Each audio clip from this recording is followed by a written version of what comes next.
Okay, good morning, everyone. Welcome to the Finance Committee. We have an interesting agenda today, and I hope we can get through to the end because I'm looking forward to that West Ed study. So starting off, I understand we do not have any public comment. Is that correct, Cami? That's correct. Okay, let's take a minute and run through and do some introductions if we could. My name is Kristen Norton. I'm the finance chair. I represent District 15, which is the greater part of Southern Utah. Board Member Davis. Good morning, Cindy Davis, District 11.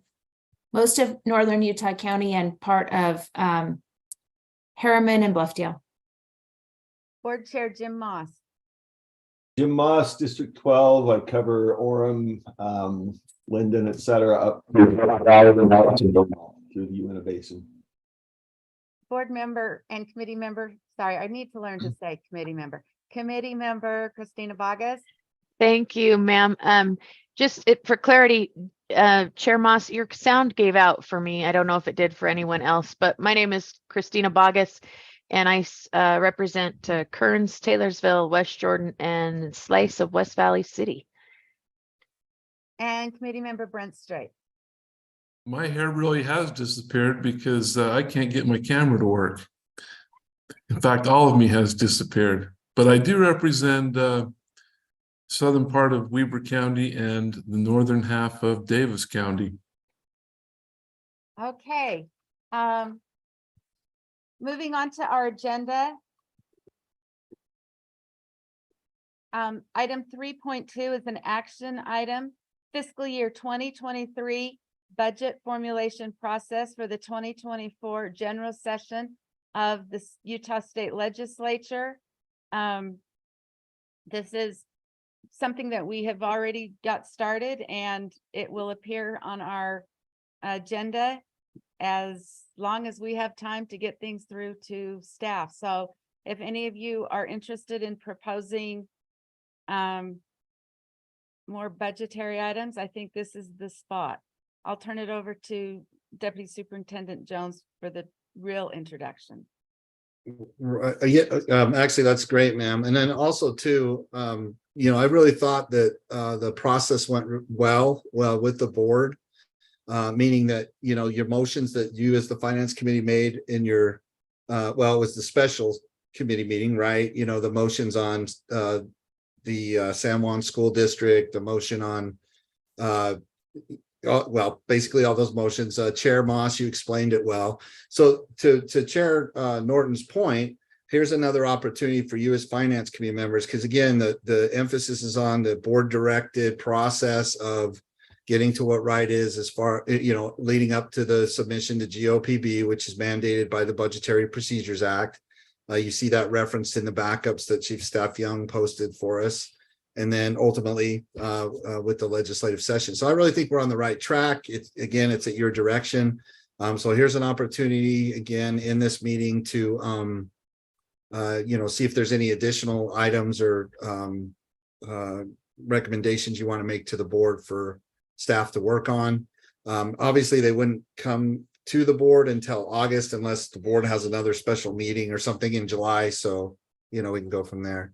And Chair, if you could, maybe recognize Chief of Staff Young to see if she has anything to add to that in case I missed anything, that would be great. So. Thank you. I appreciate that. Yes, Chief of Staff Young, would you like to weigh in?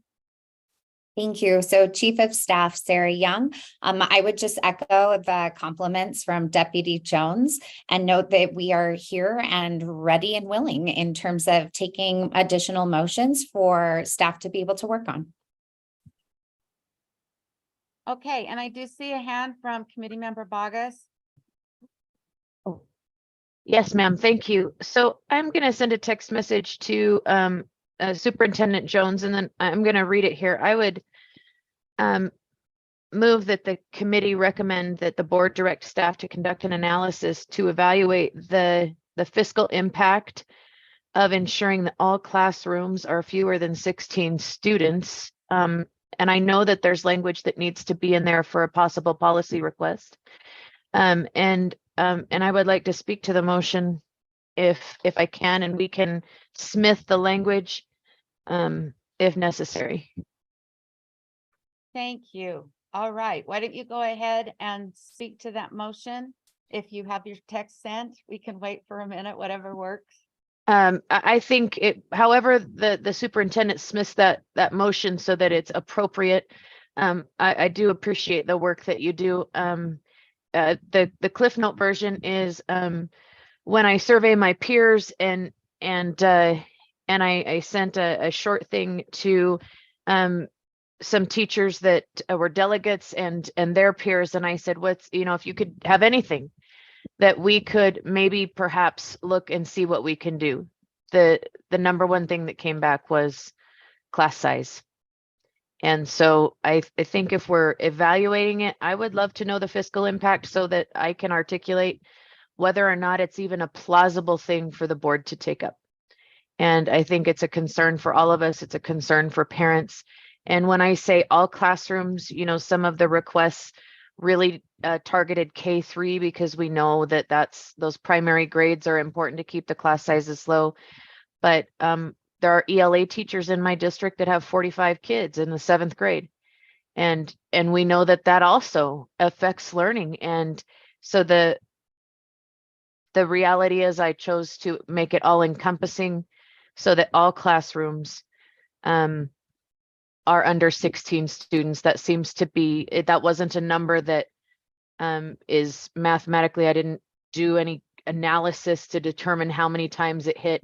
That just seemed to be a consistent number that repeated over and over again. And so that's the one I chose. I would leave it to the body to look at it and consider it. Thank you, ma'am. Deputy Superintendent Jones. Yes, so thank you, Madam Chair. To Board Member Bogus, through you, ma'am. And I was going to ask if, but you all should be able to see now the motion in front of you. So I was in receipt of the text. Is there anyone that cannot see Dr. Young's or Chief Staff Young's template here for the motion tracking? Okay. One other thing, just if Madam Chair, if I could get clarification for Board Member Bogus, and just as background on this, the current appropriation for class size reduction in the minimum school program is K through 8 related. Would she like analysis on, consistent with the history of class size reduction and being K through 8 only, or what grade spans would she like? She mentioned K3. If staff could have that clarity, please, Madam Chair. Committee Member Bogus. Thank you, ma'am. I honestly would leave that to the committee to defer. I think my constituents, particular my teacher peers, are interested in a K-12. What can we do to reduce class sizes all the way up? In particular, what was mentioned was ELA, math, and the mandatory sciences. Those tend to trend upward, and maybe not in all districts or in all schools, but those were the numbers mentioned, or the classes mentioned most frequently. So it's a thought, and I know that Member Davis has we've discussed this very tangentially, and maybe she has some ideas. I know that Chair Norton is a teacher too. Maybe she has some ideas. I'm happy to entertain this as a motion of the body. I just would love to see the fiscal impact so that we can see if moving this direction would be prudent for the state or for the board itself. Thank you. Thank you, Madam Chair. I'm clear. Thank you. Vice Chair Davis. Thank you. Man, I taught on average 38 kids every class period. English, trying to teach 38 14-year-olds every hour to appreciate the difference between literal and figurative language and all the other things. It's just like, holy smokes. But I also know, I think in my district, to reduce every class by 1, it's $9 million. And I think that was eye-opening to a lot of people to learn. So I think a study like this is actually helpful to really get an idea of what is possible and what isn't possible.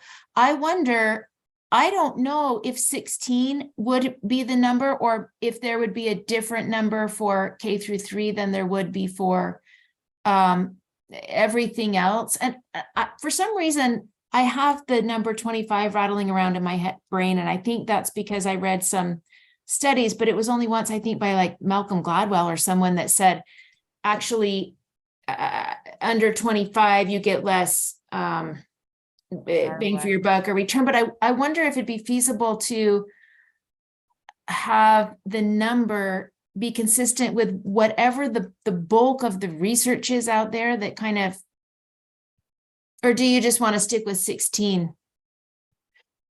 Is that question to me, ma'am? Oh, sorry, Chair Norton, may I ask that question of the motion maker?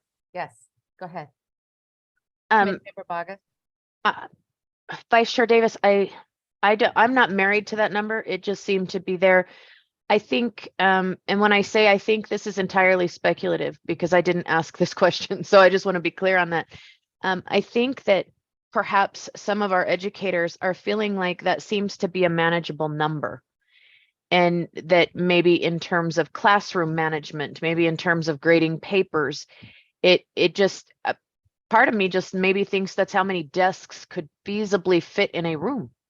I don't know where it comes from. You know, I know my largest class right now is 56 students. And so I see their concern is it's manifold, right? There's some that's a real estate issue. Some of it's a classroom management issue. I'm not married to that number, and maybe we could produce a range, and I would defer to Superintendent Jones to decide whether or not that is cumbersome to our staff. But maybe 16 as a number, maybe 20 as a number, and 25 as a number. May I follow up, Chair? Yes, ma'am. Would you be comfortable with like a nationwide average? Whatever the nationwide average is, that's kind of what we look at just to get some ballpark idea financially. What do you mean by nationwide? Oh, may I, Chair? Sorry, I know. Okay, thank you, ma'am. What do you mean by nationwide average? Are you talking about class size? Yeah. Are you speaking like class size per grade level or class size per? I'm guessing the average would be lower for K3 and higher for the others. So maybe, but I'm just thinking, I'm guessing 16's on the lower end, but I know some states do go down that low. So I'm thinking it might be a little more realistic, even just to shoot for an average. So we said, look, we're not trying to, if we go to the legislature, we're not trying to be the top of the hill. We don't want to be on the bottom. We're kind of shooting for the middle, and this is what it would cost. I don't know. I think that's a great idea. I'm wondering if we could do both so that there's a comparison. You know, this is where we'd really like to be, but we know it's too expensive.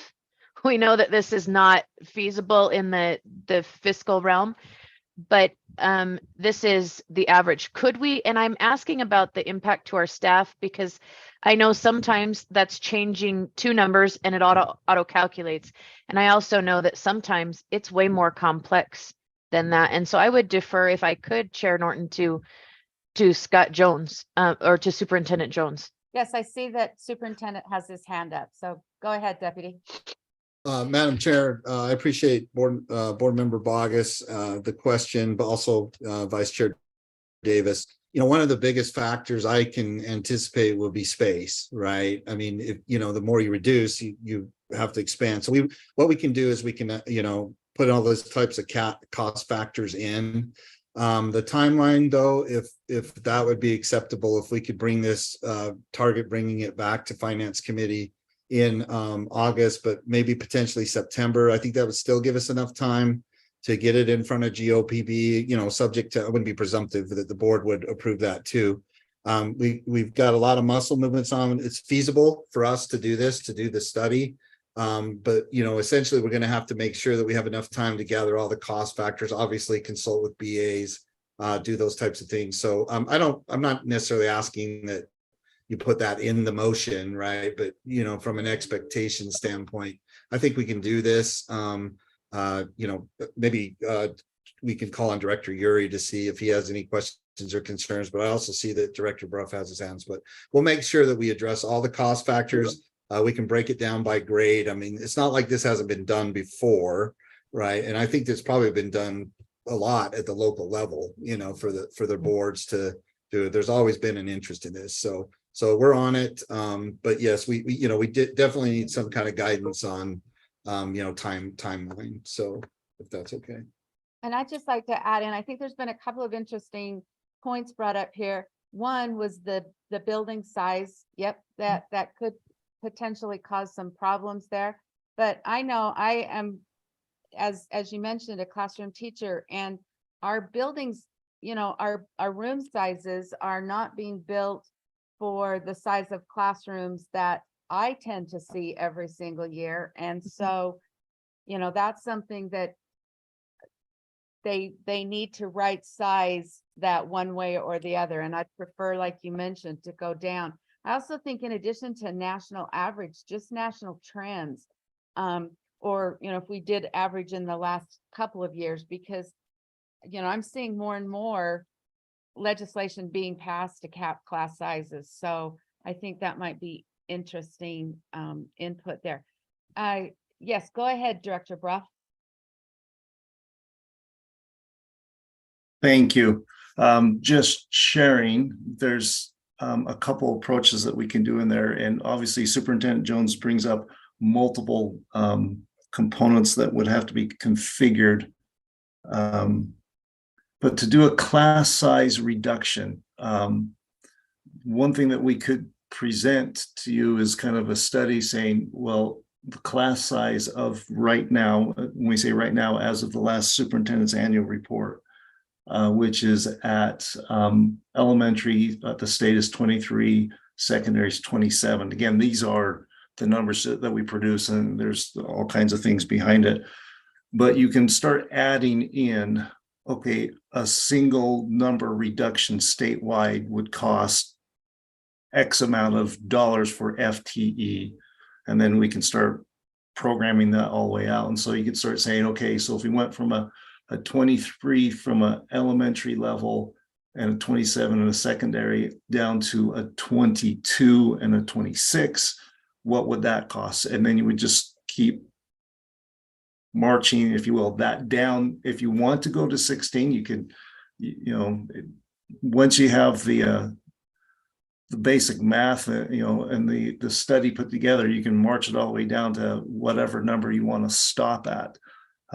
Obviously 16 will look very large number wise, but I'm just letting you know is approach that we could do is simply say, okay, look at where we're at right now, and then start breaking it down as what would it take to get to that next level? What about that next level? What about that next, deprecated number?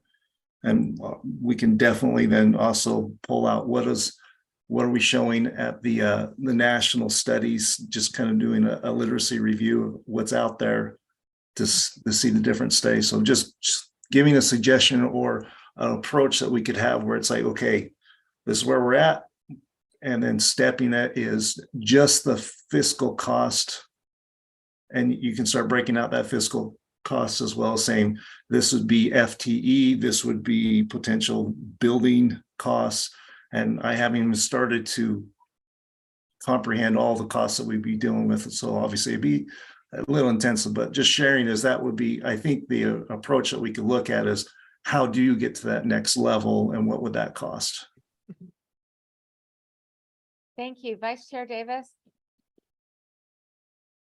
Yeah, I don't know if it's possible to do this, but I've always felt like the numbers are a little bit hard to catch the real reality because all of the certified teachers in the building are divided by the number of students.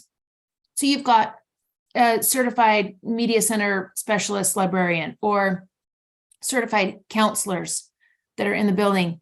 And then they take all of those adults and divide them by the children, but it kind of doesn't give a super accurate representation of what's happening where the rubber meets the road inside the doors. Like I know very few teachers that have these numbers, these average numbers that we're just shared here. So is it possible to disaggregate that out? Like the media center specialists, the counselors, and just look at those actually teaching in the administrators, actually teaching in the classroom. Director Breath? I was just going to share is that's actually not how it's done. We just look at certain courses. So we just look at the language arts, math, and science courses throughout. And then we determine, do you have one teacher or two teachers or three? So we're only looking at those, the staff, not the licensed staff. That's how that calculation, it's pretty complicated.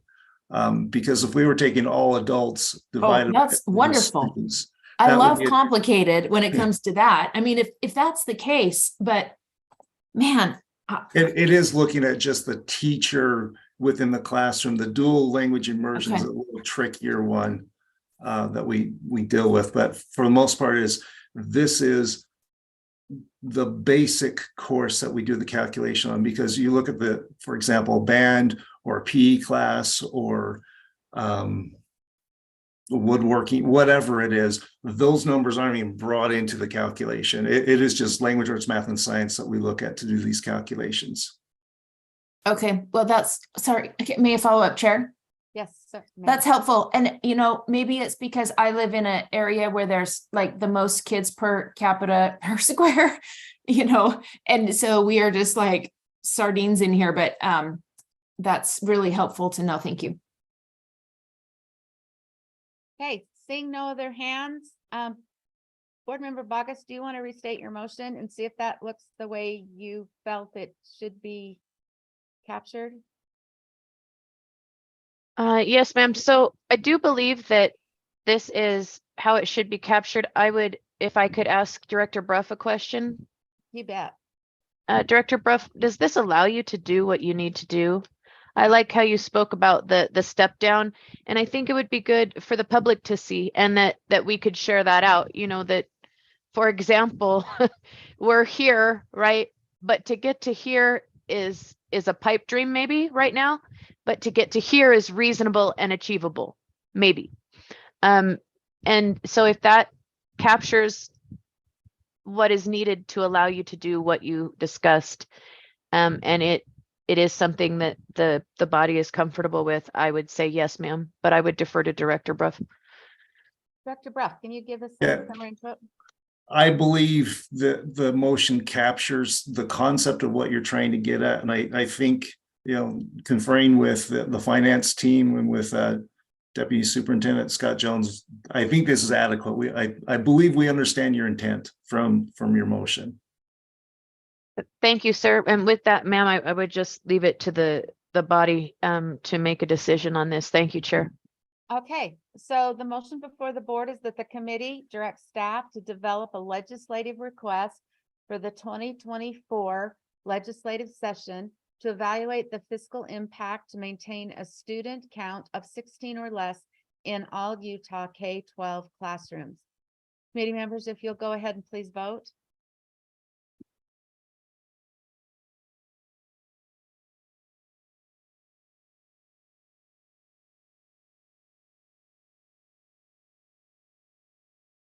I'm just gotta check in.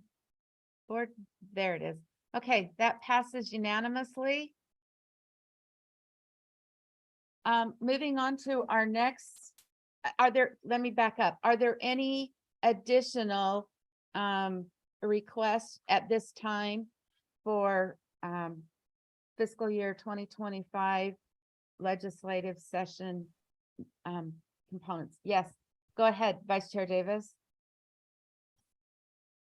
Well, we've already voted on this, so if you deem it inappropriate, that's okay, and I don't have a motion. I just wanted to ask one last quick question. If Aaron at the tip of his fingers had the national class size averages. Not yet. Oh, that's fine. Okay, let's move on. Thank you. Okay, board, committee member Straight. Yes, thank you. And I like big ideas, especially to start with, where we can then put the microscope on them and get the information we need and determine appropriate steps. So big idea. I like that Board Member Bogus. And as a teacher of 30 years, though, I sure would have liked social studies on that list. But anyway, Mhm.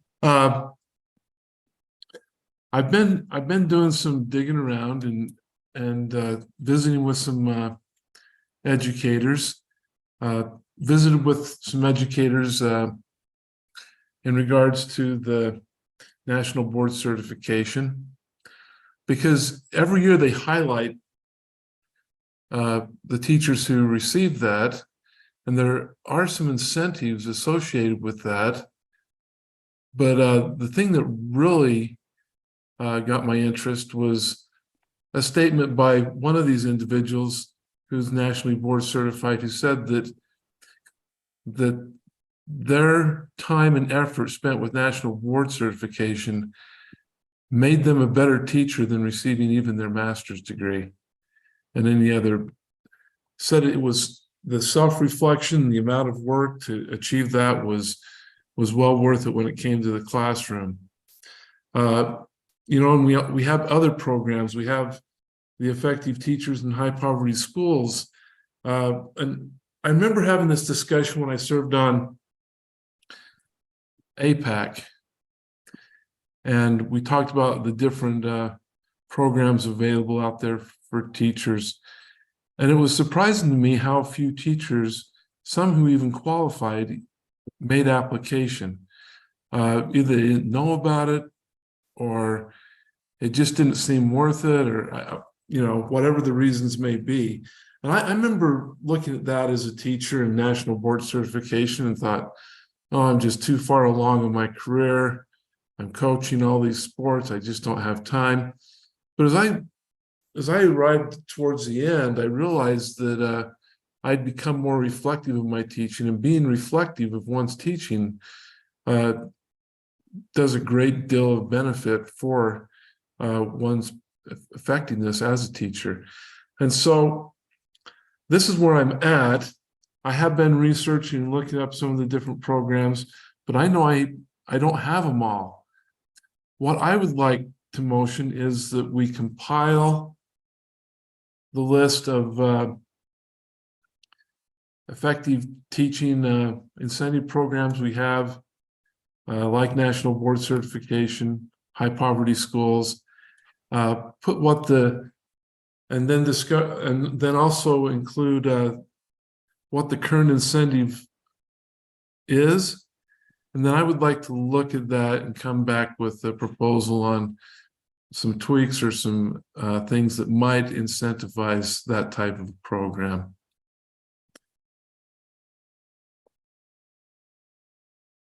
Looks like magically we are getting a motion put up here. Committee Member Straight, I want you to be watching that. Chair Moss, did you want to make a comment on this particular item, or did you have a? No, thanks. I'll hold in line. Okay, Director Bruff. Did you want to Reese. comment on this? Yeah, what I can go later. I'm just responding because Board Member Davis said, what's the national numbers? I've pulled them up from this is IES NCS, so that's the National Center for Educational Statistics. This is for the 2017-18 for the last time it was compiled. Well, while this motion is being written, why don't you go ahead and insert that information? I think that would be timely. Okay. Primary school, 20.9. Middle school, 16.6. High school, 16.6. Combined grades.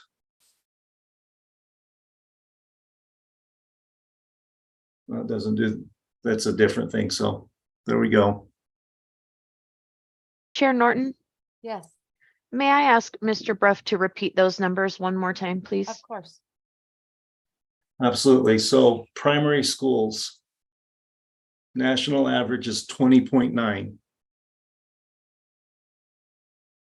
Middle schools, 16.6. high schools 16.3. Oh, so that was a good number you pulled out. Are you speaking to me? Yes, I shouldn't be, but we're sort of in this informal moment. Yeah, I get, may I, Chair? I would agree. It just was a trending number, and I'm thinking about the square of the desks, the 4x4, right? That's what, and I was like, well, if this is a trending number, we'll leave it to the body. But yeah, clearly, I guess I have a question maybe for if I could interrupt and ask Director Brough a question. Of course. Do those numbers trend with our state? Because I do believe our numbers trend lower in the primary grades and higher in the secondary, but it appears as if this national average, if I wrote it down correctly, our primary grades are at 20.9, and then our high school and middle are at 16.3 and 16.6 respectively. Does our state trend that way as well? Because that's not how I recall it. I just want to make certain that I'm accurate with my information. So again, this is the 2017-18, and our trends as reported on this list is 24 for elementary, 24 for middle, and then 16 for the high school as reported. So it's obviously off. But again, this is it's slightly dated just because of the time for them to compile all this information takes a little bit. Well, I thank you, Director Brough, and I thank you, Chair Norton. Thank you for the moment of privilege. Thank you. Okay, Vice Chair Davis, did you have another comment? Okay, Deputy Superintendent Jones. Yes, Madam Chair, may I just request clarification from Board Member Straight on, so I see the motion, the committee directs staff to compile the list of existing teacher salary incentive programs. Is he wanting to know how much, kind of like a fiscal note, how much we would need to incentivize teachers to get to, to follow a particular program or to participate in a particular program? I'm not sure I'm clear on that. I'm probably the only one, so I apologize to him through you, ma'am. But could I get clarification on that, if that makes sense? Over. Yeah, That's a great question. And of course, the final cost is difficult to even figure out, because if we took our current numbers of those who receive, for example, national board certification, it wouldn't be a very large number. So that kind of goes to the question of, well, what would it cost under our current circumstance? But the purpose of this is to increase the incentive, or to at least get an idea, maybe it doesn't need to be changed, how we can encourage this to take place, and what financial incentives could be a part of that, because we all want the best teachers possible. So it's very difficult to project. I mean, we could do it based on what our current numbers are, but I don't know how to arrive at that long-term number. And but I guess I'm just saying this is an effective program. We already have them in place. Perhaps we just need to adjust things to make them more effective. That's pretty much. did that answer your question, Deputy Superintendent Jones? Yes, ma'am, I'm clear. Thank you. Okay, And sorry, Chair Norton, I did have something when you called on me. on this topic, Yes, I just had gotten so distracted by the great guess. It's like when you get a right number on guessing how many, gumballs are in the jar or something.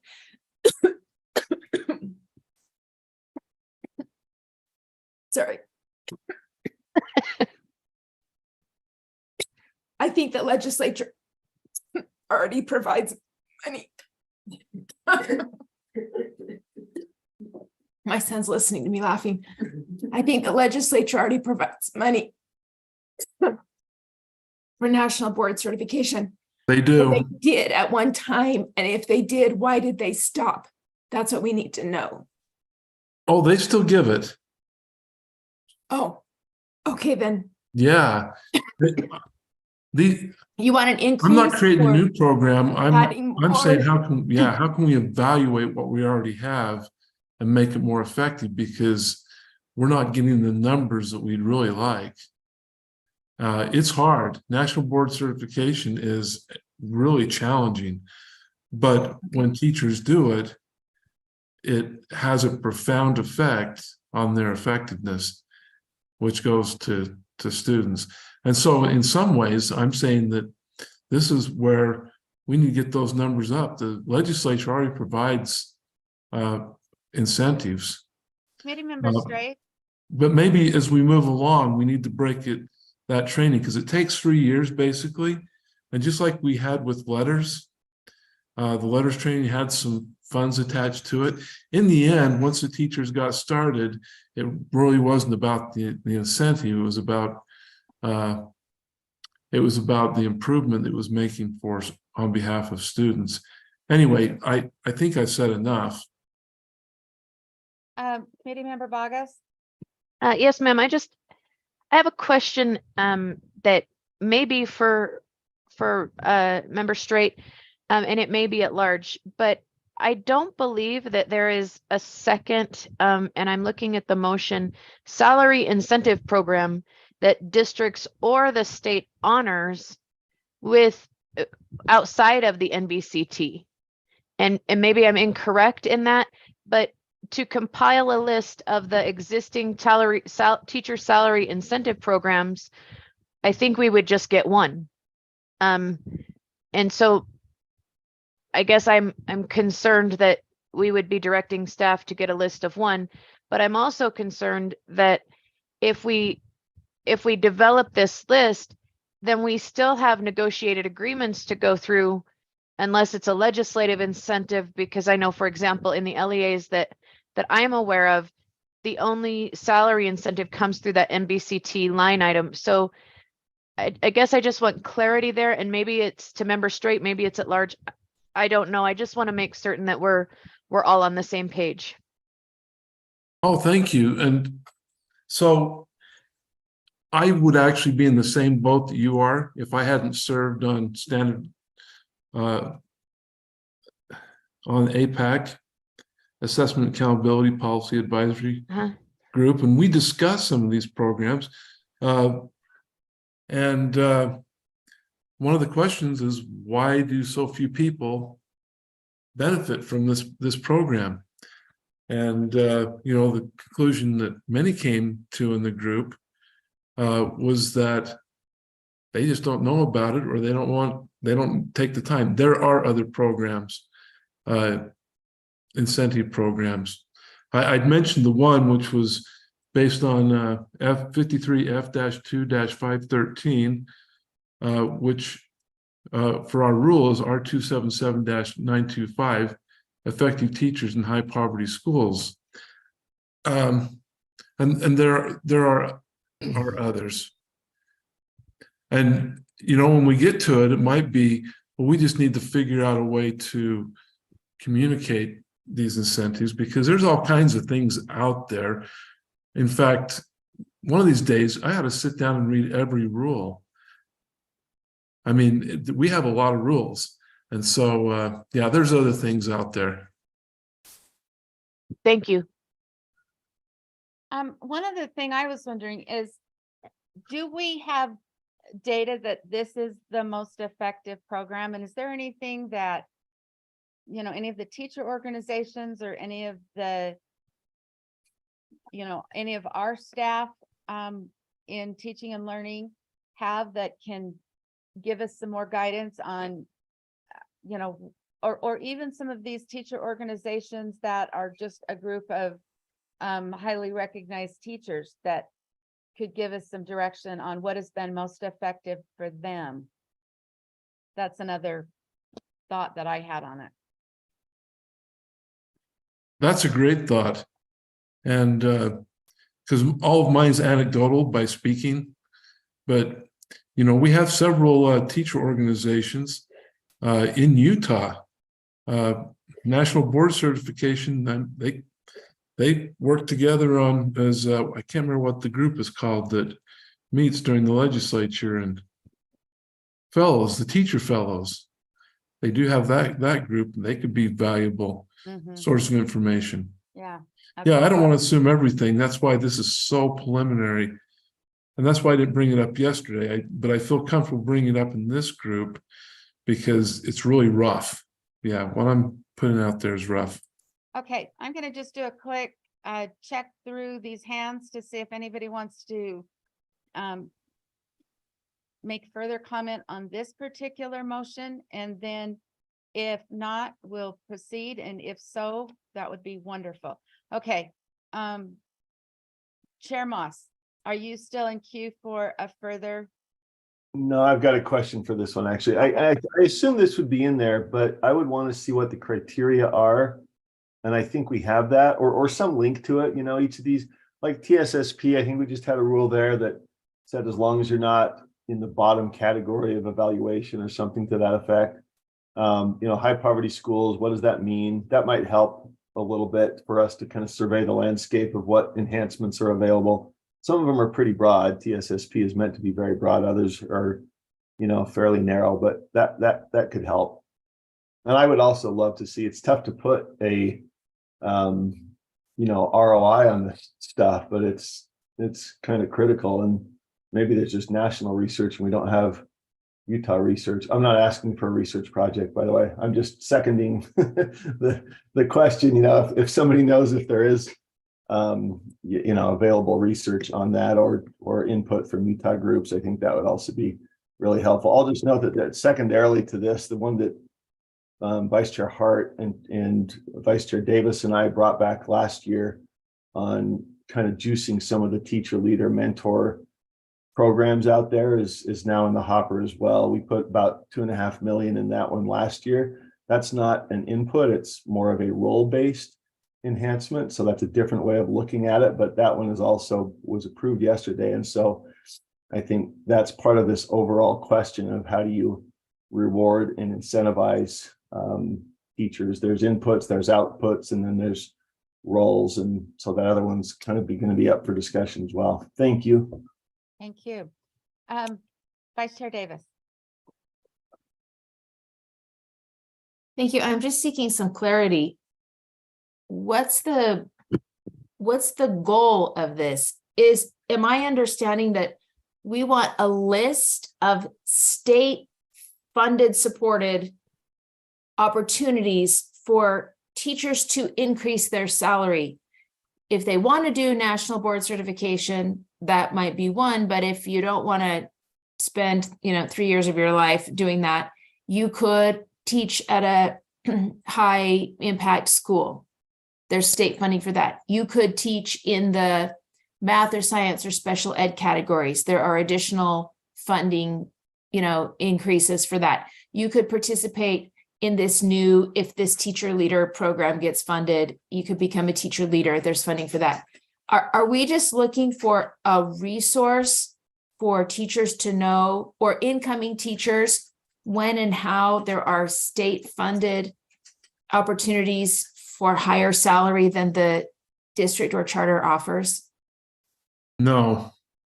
Okay. And why I say that is the first and foremost, what I started with is effective teachers or increasing teacher effectiveness. That's the real purpose. That's the real reason. And to the extent that monetary incentives help produce that, there's a point of equilibrium in regards to that, and encouraging teachers to become better, having them choose that path, not to force them, but to incentivize, so that in the end we have more highly qualified teachers. That's the bottom line. May I follow up, Chair? Yes, ma'am. Can I amend the motion to add the word effective before teacher? So it would read, the committee directs staff to compile a list of existing effective teacher salary incentive programs. Because we have lots of salary incentive programs, and I'm fine to put a list together of that too, but that doesn't sound like what Member Straight wants. So it would read, the committee directs staff to compile a list of existing effective teacher salary incentive programs. All right, I don't have a digital hand raised, so my hand is. Yes, go ahead. Chief of Thank- Staff Young. Thank you, Chief of Staff Sarah Young. I was repeating you, Chair Norton. So Board Member Davis, I have a question related to adding the word effective. Are you looking for then programs that include the word effective in the title? Or are you looking for a specific definition of effective, which may change which programs we bring to this committee? I'm just I think Member Straight would have to be to answer that question. I want it clear in the motion that we're not making a list of all opportunities to increase salary. He's very specific, and he wants whatever is there to increase effectiveness and also increase teacher salary. So whatever's out there that's available for that sounds like, but he can correct that. Chair, may I? Yes, ma'am. If it would be pleasing to Member Straight and Member Davis, I was going to move to amend the motion to say teacher salary incentive programs proven effective through statistically significant student achievement data. Which sounds a little verbose, but I think that, there's sometimes teachers say, yes, I learned all of this stuff and it was great and I had this wonderful experience, and they speak about their feelings, but the academic achievement of students is not always shown in that. And so I would love to see it paired with student achievement data, and that our rise in student learning and student growth scores could be paired with that. If Member Davis and Member Straight are okay with that, or we could vote on it, I don't know. It just depends. I would leave it to the body. I'm fine. I'm just throwing out the red meat because I really want to do something that's valuable. And I think what you've written there is it's evidence-based instruction is what they're going to be trained in, and it should be quantifiable, and it should produce results. Kind of a tricky balance, but I see nothing wrong with having that, but it's fresh on my mind, so I think I'm good. So you're good with the motion as stated? Yeah, I believe so, but I'm open for more input. I threw out a very broad-based idea there without much detail, other than the concept of what the vision was, what was trying to be accomplished. So I'm satisfied with all the input that people have given to make this better. Okay, and we're not sending this to the legislature today, so this gives us a starting point. Committee Member Bogus, did you have another comment? No, ma'am. Okay, Thank you. so the motion before the board is that. Oh, I'm so Yes, go sorry. ahead. Chair, so I don't sorry, mean Kate. to interrupt. I apologize. Looking at this and the requests related to the data component, I am not comfortable promising the committee that report will be ready by August. Just noting those additional elements. So I am wondering if there is flexibility in this motion to be able to bring back to the U.S. Finance Committee when this is available. Absolutely, yes. And the reason I say that is I believe this is rough enough that we may not have anything ready for this year. It may be next year, but I like having the idea out there, and depending on the availability of staff to work on this, yes, please feel free to, while having it as something in the forethought, that there is flexibility on my part, at least. I don't want to, that's a lot, I know, that's a lot of information. So- Okay, Board Member Straight, I've just removed the reference to the date at the end of the motion, just to clarify that when the report is ready, we will bring it to this committee for further consideration. all right, let's try it again then. Oh, Vice Chair Davis. Chair, I'm wondering how much manpower in just these two motions are we asking for? Like, what's the time that all this is gonna take? Can we guesstimate that, or? I can. Deputy Superintendent Jones, I'll bet it's better than a guesstimate. Right, so, we have a lot of muscle movements going on. So if I understand, Vice Chair Davis's question, the two motions are Member Bogus's and Member Straight's motion.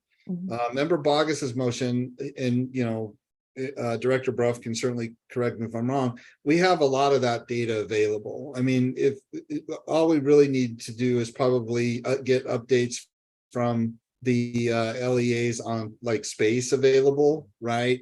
Things like that. So there will be some involvement with them, but I really feel this is something Board Member Bogus's motion we can do, relatively quickly, meaning like, but potentially by August, September at the latest.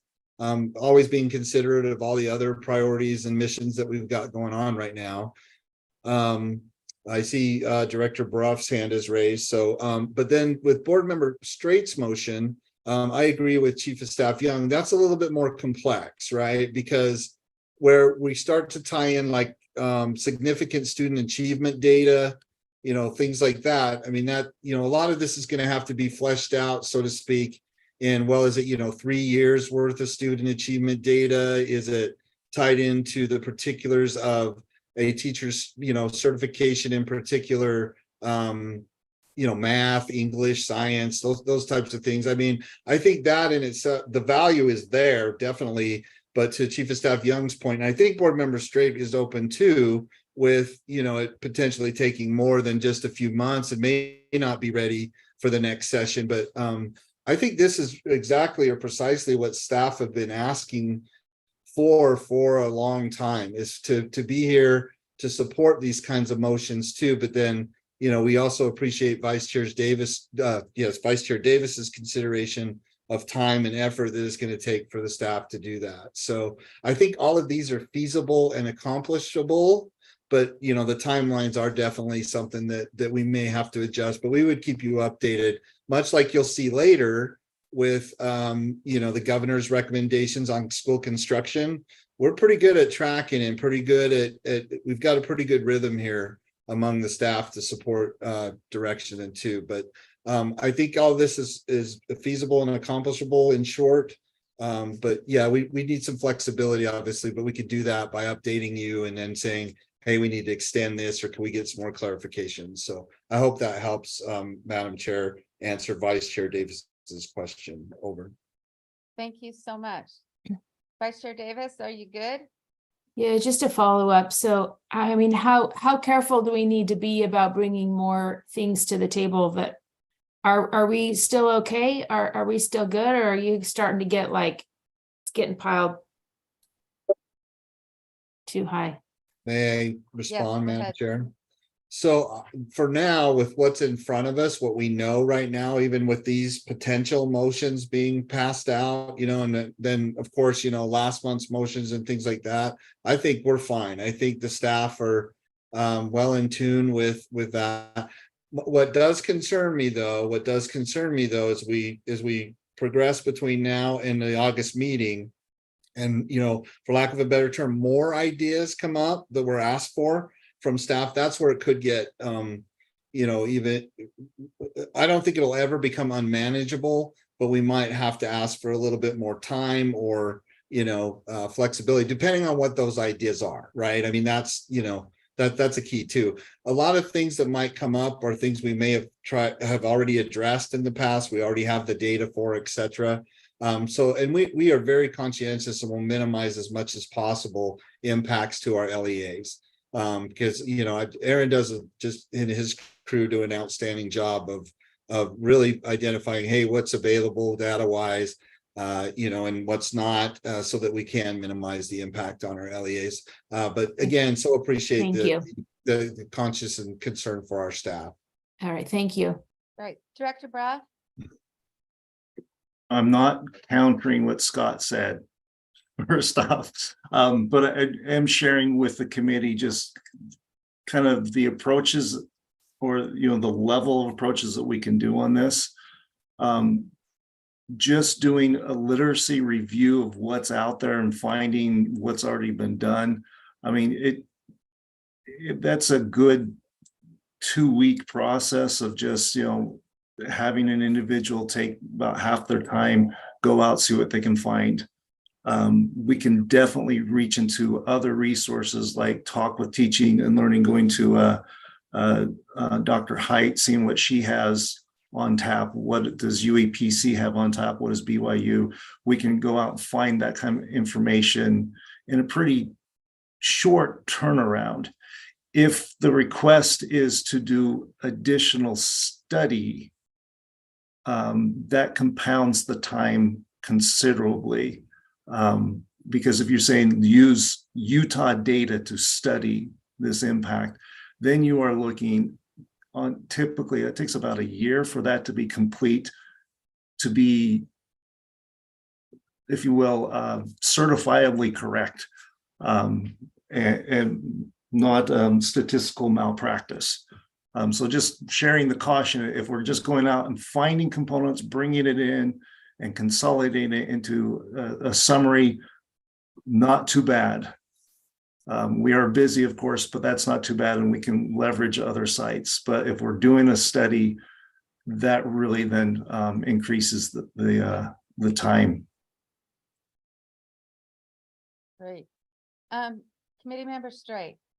Yes, I'd just like to emphasize that in my mind, I'm not thinking this means a study, and that's a point well taken. And I did do kind of a quick, layman's search for data on national board certification, and there's a lot out there that's already been done. It's not specific to Utah, but I think it's relative. One thing too is I have heard discussions that the legislature is looking at things along these lines as well. And I would just like us to, absolutely be prepared or be more nimble to be able to impact that. And as we move into the discussions that Chair Moss has talked about, to where we invite people to come share their ideas, this might be a great way to be able to make that more effective, our communication back to those legislators who are talking about how to improve teacher effectiveness. So that's just kind of my last word. That's a good point, that it helps us be prepared to provide relevant information in that conversation. Okay, so I see no more hands other than yours, Committee Member Straight. So with that, I'm going to go ahead and read the motion.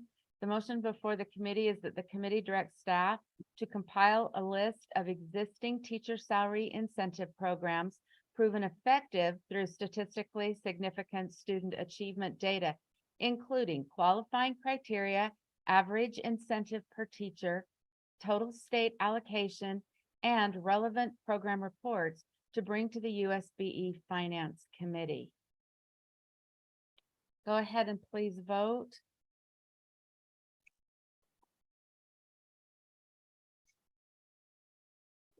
And that looks like that passes unanimously. Okay, Chair Moss, you're up. Oh, thank you. And I'm just renaming myself. I apologize. Let's see here. I just had a question, and this has probably been asked already for Deputy Jones, but I just want to make sure that we have requested, at least put in the hopper, all of the core financial operational items that we might need to consider. And I think you answered this last time, that we've looked at FTEs, we look at the market adjustments, USIMS needs, whatever current. We've got a lot of creative, interesting ideas. I just want to make sure that in finance, we've covered the core finance stuff. Have we got that already sort of in the works? Or is there anything else we need to make a request about? Yeah, Madam Chair, may I? Yes, go ahead. Yeah, yes, the short answer is yes. I think, we're on track. We know that we have your permission, board's direction to develop the FTE business, or I'm sorry, FTE request for funding, the market adjustments. So all that will, play out for and in support of what we need, in the future for financial operations. That's my answer, Madam Chair. And follow up? Yes, sir. Are we okay? I know we've got, a couple of challenges in USIMS. The teacher element is moving forward, and are we okay there on funding? Is that just a matter of execution and implementation? Madam Chair, if I may. Please. Yeah, funding is not an issue at all with USIMS. If anything, it's just, dynamics, production levels, things like that, which we're moving through. We'll get through the latest challenges we're having with the educator domain. I feel good about that. I am still concerned though that, USIMS, I think USIMS is a whole will be ready for July 1st of 2024. With the caveat that there may still be some issues in the educator domain. So it's just, it's just really hard to know for sure. A year away now, still a little more than a year away now, what that will look like. But I'm confident that we can move through this with the renewal piece to USIMS, and we'll get to what right is by July 1st, 2024. But it's going to take a lot of energy. But funding is not one of the things that we need at this point. That's my answer, Madam Chair, pending any further questions or concerns. Thank you. I don't have a motion. Thank Okay. you. All right. So moving on to our next agenda item, item 3.3, which is the charter school revolving loan account committee sunset. And I'd like to recognize policy analyst Greg Canal. Oh, did I say that right, Greg? And also school finance director Sam Uri. Greg, are you a Connell or Canal?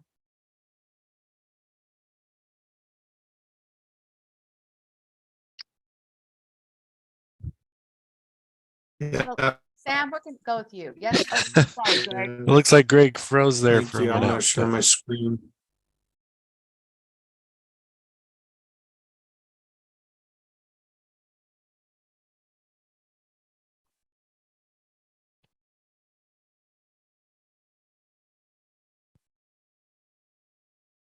Okay, doesn't look like Greg is frozen, but looks, and he's now unmuted, so we're good to go. Just gonna share my screen real quick.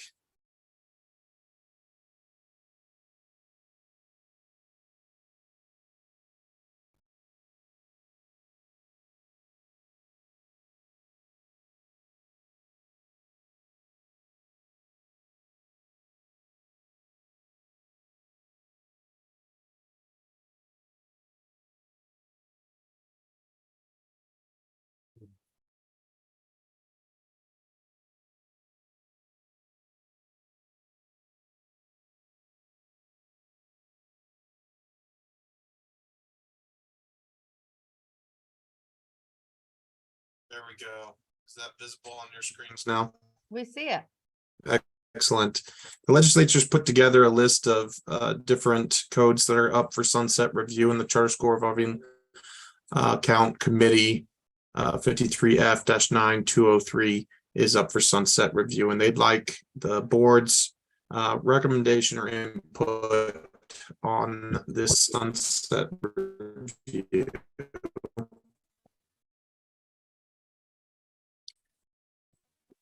What fits to charter schools to meet school building construction and renovation needs, and also pay for expenses related to the startup of new charter schools. This particular section allows the board to establish a charter school revolving loan account committee, and it gives detail on that committee, who can make up that committee, and what the committee's duties are.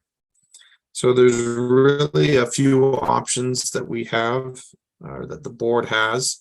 Board can take no action. That would allow 53F-9203 to sunset, meaning that it would be repealed come July 1st, 2024.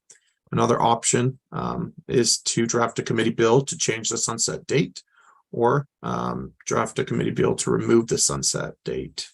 After reviewing the implications of what it would mean if this bill were to be repealed or sunsetted, we found that through R277480, the charter school revolving account would still be in effect through that rule. The USB would still have the ability to create and eliminate the loan committee as before, and the board would be able to change the qualifications and selection process for the committee should the board continue with this committee. So our recommendation as staff is that the board not oppose the sunsetting or repeal of 53F-9-203. And we have Director Uri here and me, and we're happy to take any questions. Okay, and it looks like we do have a question from committee member Bogus. Thank you, Chair Norton. So my question is, after reviewing these code lines, Mr. Connell, how does this affect, how do I want to verbalize this? How does this affect new charters coming onto the scene, or what we would call maybe franchise charters? How does that affect that? Does that limit how they could enter the scene here in Utah? Is there another option for them to enter the scene here? Do you have any knowledge to that effect? Okay, if we respond, Chair. Please. Currently, member August, I'll pass to Sam Uri, who has more information on this, but the repeal of this particular code 53F-9-203 will not affect what the board can do. In fact, it actually gives the board more optional rules still being intact, but I'll pass to Sam Uri, who has more information. Chair, may I just clarify real quick? Okay. So my question, if I articulated it incorrectly, I apologize, but my question was the ease with which charters can be formed, not the authority of the board or the latitude of the board. I guess I was kind of approaching that from a constituent perspective as opposed to a board perspective. Director Uri. Yeah, thanks for the question, Member Bogus. Sam Uri, School Finance Director. The section of code is specifically section 7 of 203, and it really just references the board creating the charter school revolving loan account committee. It doesn't affect the revolving loan account itself. It does not in any way affect the creation of charters, the expansion of charters through satellites or anything like that. And as Greg has mentioned, you know, it really just gives the board a little bit more flexibility should we desire to change the format of the revolving loan committee that evaluates those revolving loan proposals that come from charters. You know, typically new charters will use this account. It's very low interest money for them to work on capital needs or other priorities that they may have, but this repeal does not affect in any way the creation or you know, startup of new charters. Awesome. Chair, may I follow up? Yes. Awesome. Well, I appreciate the clarification because I clicked on the first link, which is what caused my confusion. So thank you for the clarification. So could you help me understand then why we would not want a committee? I know you said flexibility, but I'm Sure. also wondering if maybe that offers a more well-rounded view. Maybe getting rid of it might not be a good thing. I'm asking, not telling. Right. And if I may, Chair, respond. Sir. So if you look right at the top of section 7, it says the state board may establish a committee. It is not a shall currently. And there would be no inclination or plans to change the board rule. R277480 at this time. We've not had any hiccups in the process. So really, this removal of code, in our analysis does not have, an effect on our ability to continue distributing these loans to charter schools that apply. But it does give us we're a little bit more nimble if there were to be, say, a push to let's involve a parent on this committee, or let's involve another stakeholder, for an example. But again, there haven't been any issues that I'm aware of. There's no plans to update or change that board rule. And so that's why we recommend just allowing this to sunset. Thank you, sir. I appreciate it. And thank you for the clarification. Thank you. Chair Moss? Can you just remind me who's on the current committee? And I guess just a preface there, and I've checked with charter associations that are often helping schools to, apply for these loans. They agree with allowing sunset's not a problem. What I've hearing from them is, the state board still has the authority, and I think that's under 53A 1A 522 to approve loans. And so we could do that. We could do it through a different committee, like expand it for parents. If, like you say, theoretically, we could use the finance committee.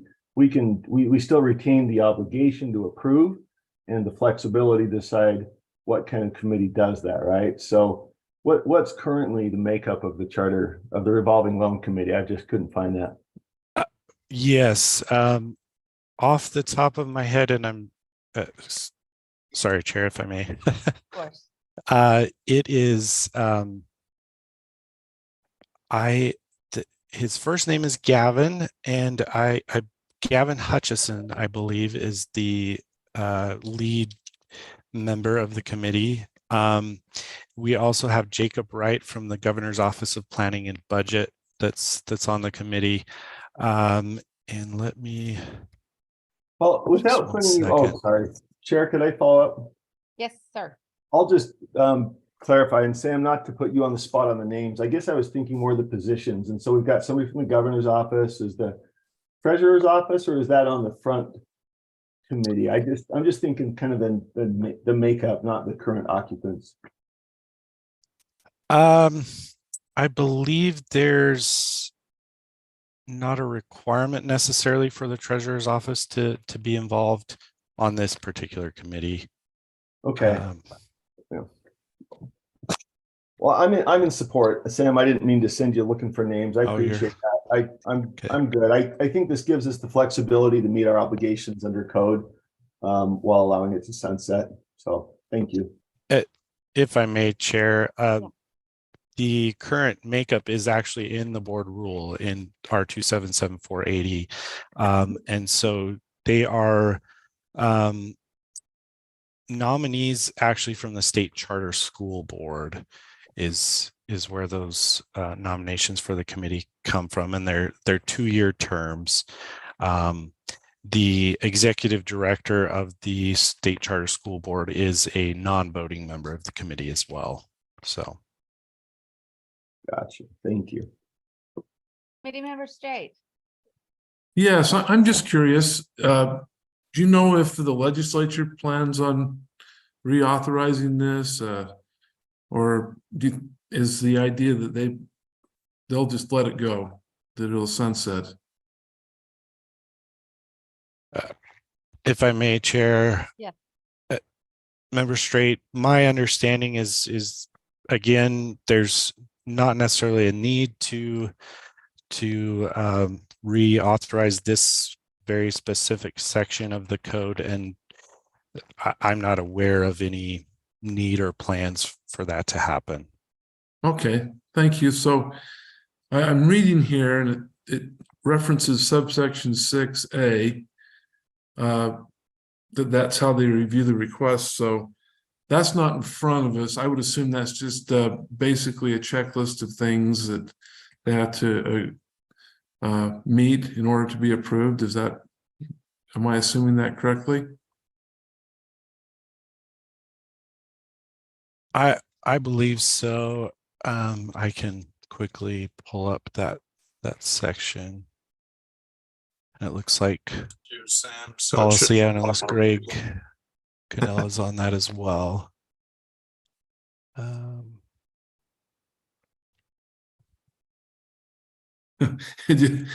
Okay, It doesn't give you much. yeah. But you know what, I'm gonna get out of the weeds. I'm in the weeds and I just was curious, I guess, about how they approve and what the criteria for approval is. And anyway, but I don't think it applies to this discussion, so I'm going to be quiet now. And if I may, Chair, really farther up in the code in section 4, you know, it gives the state superintendent and USBE the latitude to do that, to make these loans for the planning expenses and construction and equipment and supplies. And so, you know, I think the board rule really is right now does a great job at outlining that process. So. Thank you. Vice Chair Davis. Yeah, just to be 100% clear in my mind, I know that we said that the treasurer does not have to be on this committee, but would this committee or the you know, any part of it impact the committee that deputy superintendent is on with the treasurer, where they review the financial health of schools and the bonding health and strength and bonding approvals? And just a simple yes or no would be fine. I just want to make sure I'm clear in my brain. It looks like Deputy Superintendent Jones is shaking his head no. Okay, thank you. It Fine. really, right. Awesome. All right. I don't see any more hands. Do I have anyone who would like to make this motion? I'll move that the committee approve. Let's see, I forgot what I'm sorry, I'm waiting. That we The repeal, approve yeah. or the legislature take no action and allow subsection 53F-9-203 sub 7 to sunset on July 1st, 2024. Okay. So the motion before the board is that the committee recommends that the board recommend that the legislature take no action and allow subsection 53F-9-203 subset 7 to sunset on July 1st, 2024. Committee members, please vote.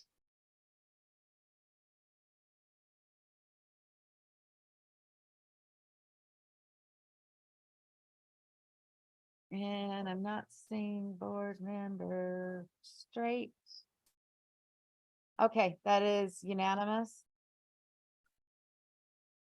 All right, our next action item is agenda 3.4, the plan and process for communication concerning the school trust, councils, and school land trust program. And we have with us today Director Paula Plant. I should say School Children's Trust Director, Paula Plant.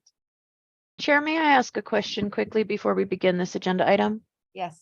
So in the board backup, I see a PowerPoint. I do not see a plan. And I'm wondering if I'm missing something. For this particular item. For this particular item, I Well, see let's an let, agenda. Director Okay. Plant talk about that, and then if there's more, we'll find out more. Okay, Work? thank you. Yes. Thank you. So Paula Plant, I'm the director of the School Children's Trust. And thank you for your question. The slides are just an outline of a plan going forward of how you would like to be, how you would like communication related to the trust. It's not a written plan. It's just simply the slides will show you what we have been doing and what we plan to do going forward. So first, I think it might be important for you to know why this is coming before you. The first slide, well, the second slide, I guess, actually is an outline of how we have currently been communicating with the full board. So this is information about the trust that has been provided to the board in the past. It's a different board with different leadership, and we felt that it was important to come back to you and make sure that you are comfortable with this, that it's enough information, but not too much information. The items in blue, the annual trust system report, which you received in the full board last month, is required in code. And then the Trust Lands Advisory Committee agendas and summary notes that you receive, that's also in blue because that is required, and it's required in your policy that establishes the advisory committee. So the other things that we have been sending you are the monthly summary notes from the land board meeting. The fund board meets quarterly, and we have been sending just draft minutes of that meeting. In addition to that, the new advocacy office has started about a quarterly, it's not exactly quarterly, but they're doing a newsletter that provides high points of what's happening overall for the trust. And we have been providing that as well. So that's what we've been providing to the full board. The next slide, and I'll try to give you a little bit of background on this, is our recommendations for this committee. And the little bit of background goes back a little ways, but I'll try to explain it quickly. The way the School Children's Trust section has interacted with and reported to the board has changed several times over the past about 6 years. There was a period of time when the person who was in my position was actually appointed by the SITLA nominating committee and then reported directly to the board instead of to the superintendent. So at that point in time, the reports went to the audit committee. The law changed, and as you're aware, we now I report through Deputy Superintendent Jones. That's our communication. But we continued to report to the audit committee about trust-related activities, including an annual compliance review report. After that happened for a couple of years, the audit committee said, why is this one section reporting to the audit committee? No one else does that. So the recommendation was made from the audit committee and then was put in board rule that our communication would happen through the finance committee. And that's new. We haven't done that before now. So that's what this slide is about. And this is our recommendation to you about how our reporting would happen. And I have added as the first item, an invitation to the CITFO Fall Summit. And I added that because there were questions about that in the report to the full board at the last board meeting. And you may recall there was a question about, I think it came from board member Straight, about more information relating to CITFO. And Director Madsen's response was, you're welcome to be invited and come to the summit. I don't think I have room for the full board, but if a few members wanted to come, we would be overjoyed. So it seemed that maybe the finance committee was the place for that invitation. It would be an invitation, not a requirement. And then we would make quarterly reports, and in June, going forward, it would be our annual compliance review of councils and the School Land Trust program. This year, that will happen in August instead of in June. The reason being is that we have had a brand new person doing compliance reviews and a new system And it's taken a little bit longer to complete the reviews than we anticipated. But going forward, that would happen in June. We would report in September, December, and April. And what would happen in those reports would be based on what was pertinent or important at the time, or what a member of the Finance Committee wanted to know about. And so I've listed next on the slide in the quarterly report contents, what would those reports be?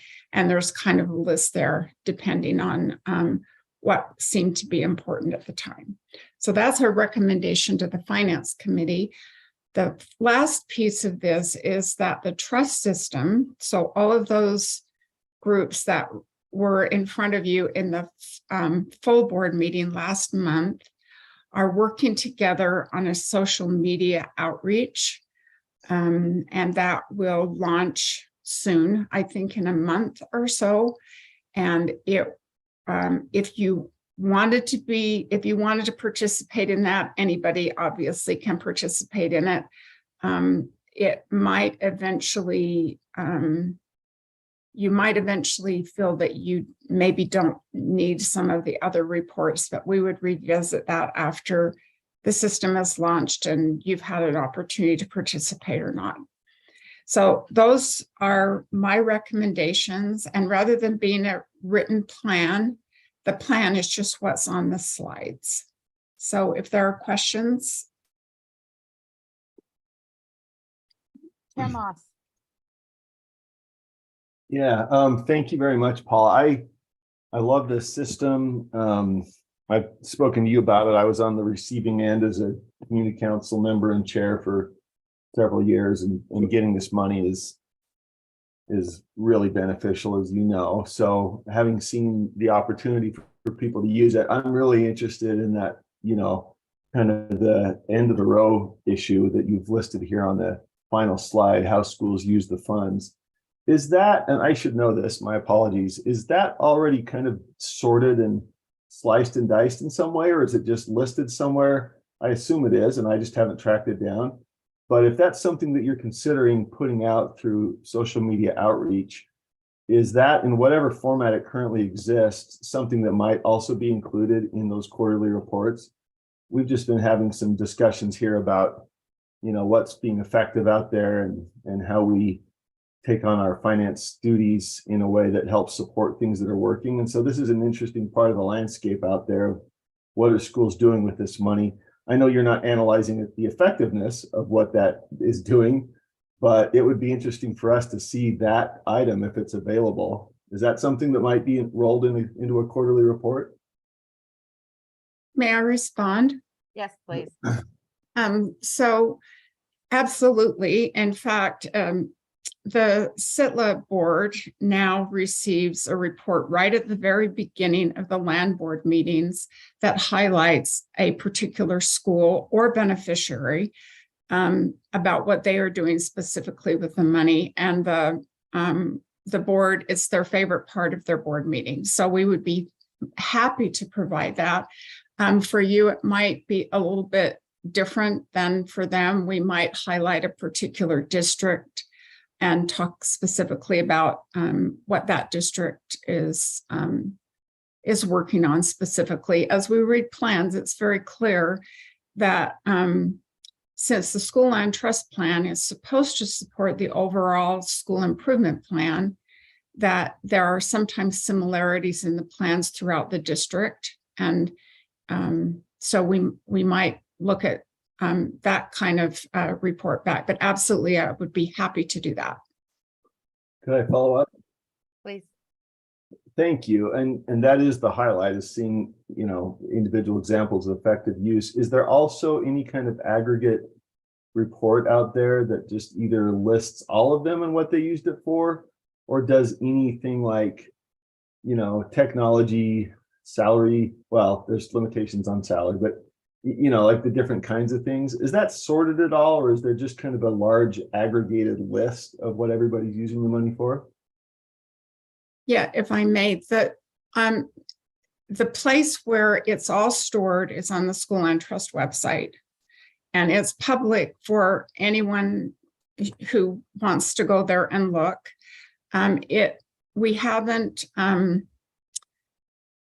We don't really have a search feature yet. We might at some point in time, but at this point in time, we don't really have a search feature that you could search for every school that has a science plan or something like that. The programmers are working on queries that will be able to allow us reporting back on how many schools are, for instance, addressing literacy, or how many schools are addressing increasing graduation rates, how many schools are spending money on teachers, on salaries and professional benefits. So those actually developers are working on right now. So we will have that soon. Awesome, thank you. And I'm not requesting anything else. Whatever you currently have, and as it develops, that might be nice to see in those quarterlies, just for us. I mean, we don't make those decisions, of course, that's, necessarily made at the school level, but sometimes it can inform what we're trying to support at the policy level. So that would be very helpful. Thank you. Thank you. Vice Chair Davis. Thank you for the presentation, and having been in lots and lots of school community council meetings, both a principal and as a parent, I appreciate all the great work you do for kids. I move that the committee approve the proposed plan for school trust communication with the finance committee and plan for school trust communication with the full board as outlined, and forward to the board for approval. And would you like to speak to your motion? I think it's a good plan, and I think having a quarterly report will just help us to kind of stay updated on what's going on. So thanks for presenting it. Thank you. Oh, one more question though. Yes, ma'am. When is the, what was it called? The fall summit? When is the fall, and where is it, local or where is it? If I may, it's usually held in September. They've only done 2. The first one was actually held at Snowbird. The second one was in Park City. And the one they're planning for this year I think will be in Park City again. I don't have a specific location yet. Do you Or have day? specific days? I don't think I have those. Well, I may. Yeah, it's September. Sorry. Can I send that to you Please. so that you don't wait on me to find them? Yeah. Great. Sometime, but I don't have it in front of me. Just out of town one week. I'd like to go and learn if, because I've never done that. If we're going to be responsible here in the finance committee. Thank you. Committee Member Excellent. Bogus.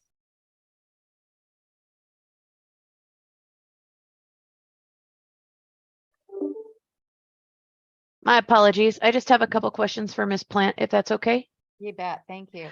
Awesome. So I appreciate your presentation. I agree that it's very informative. As I read this, it seems as if we are increasing communication in some realms and decreasing it in others. Is that a true understanding, or did I miss something, Ms. Plant? I don't, we're not proposing any decrease.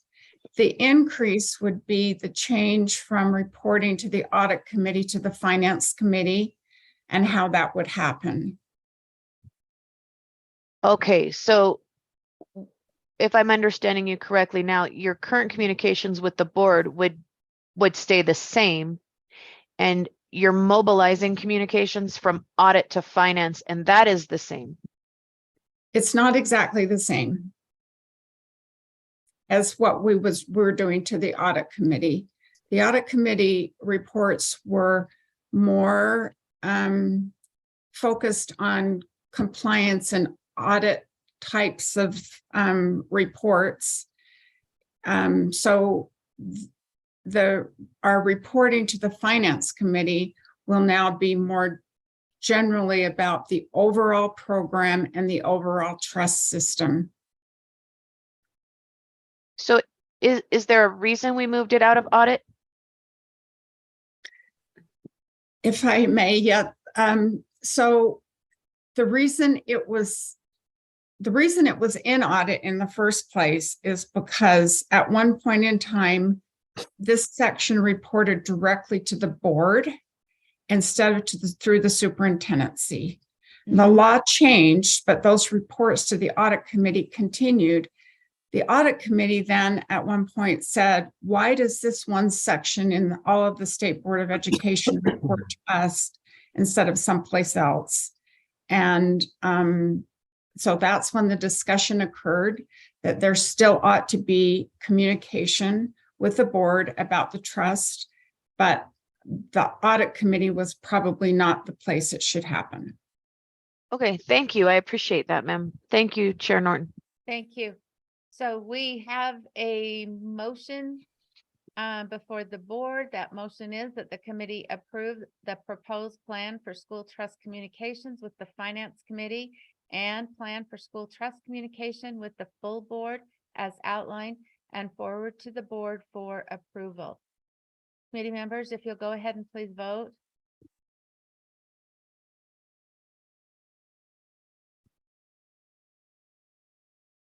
That appears to be unanimous. All right, so just as a little bit of a housekeeping, we have completed 3 of our items. We have 4 more and we're about halfway through our meeting time, so we may need to adjust as necessary. Agenda item 3.5 is the recognition of progress, achievement, or improvements. And with that, we'll turn the time over to Deputy Superintendent Jones. Thank you, Madam Chair. So I need to defer to Cammie on this as well. So did we have something behind 5, Cammie specifically? We do not, sir.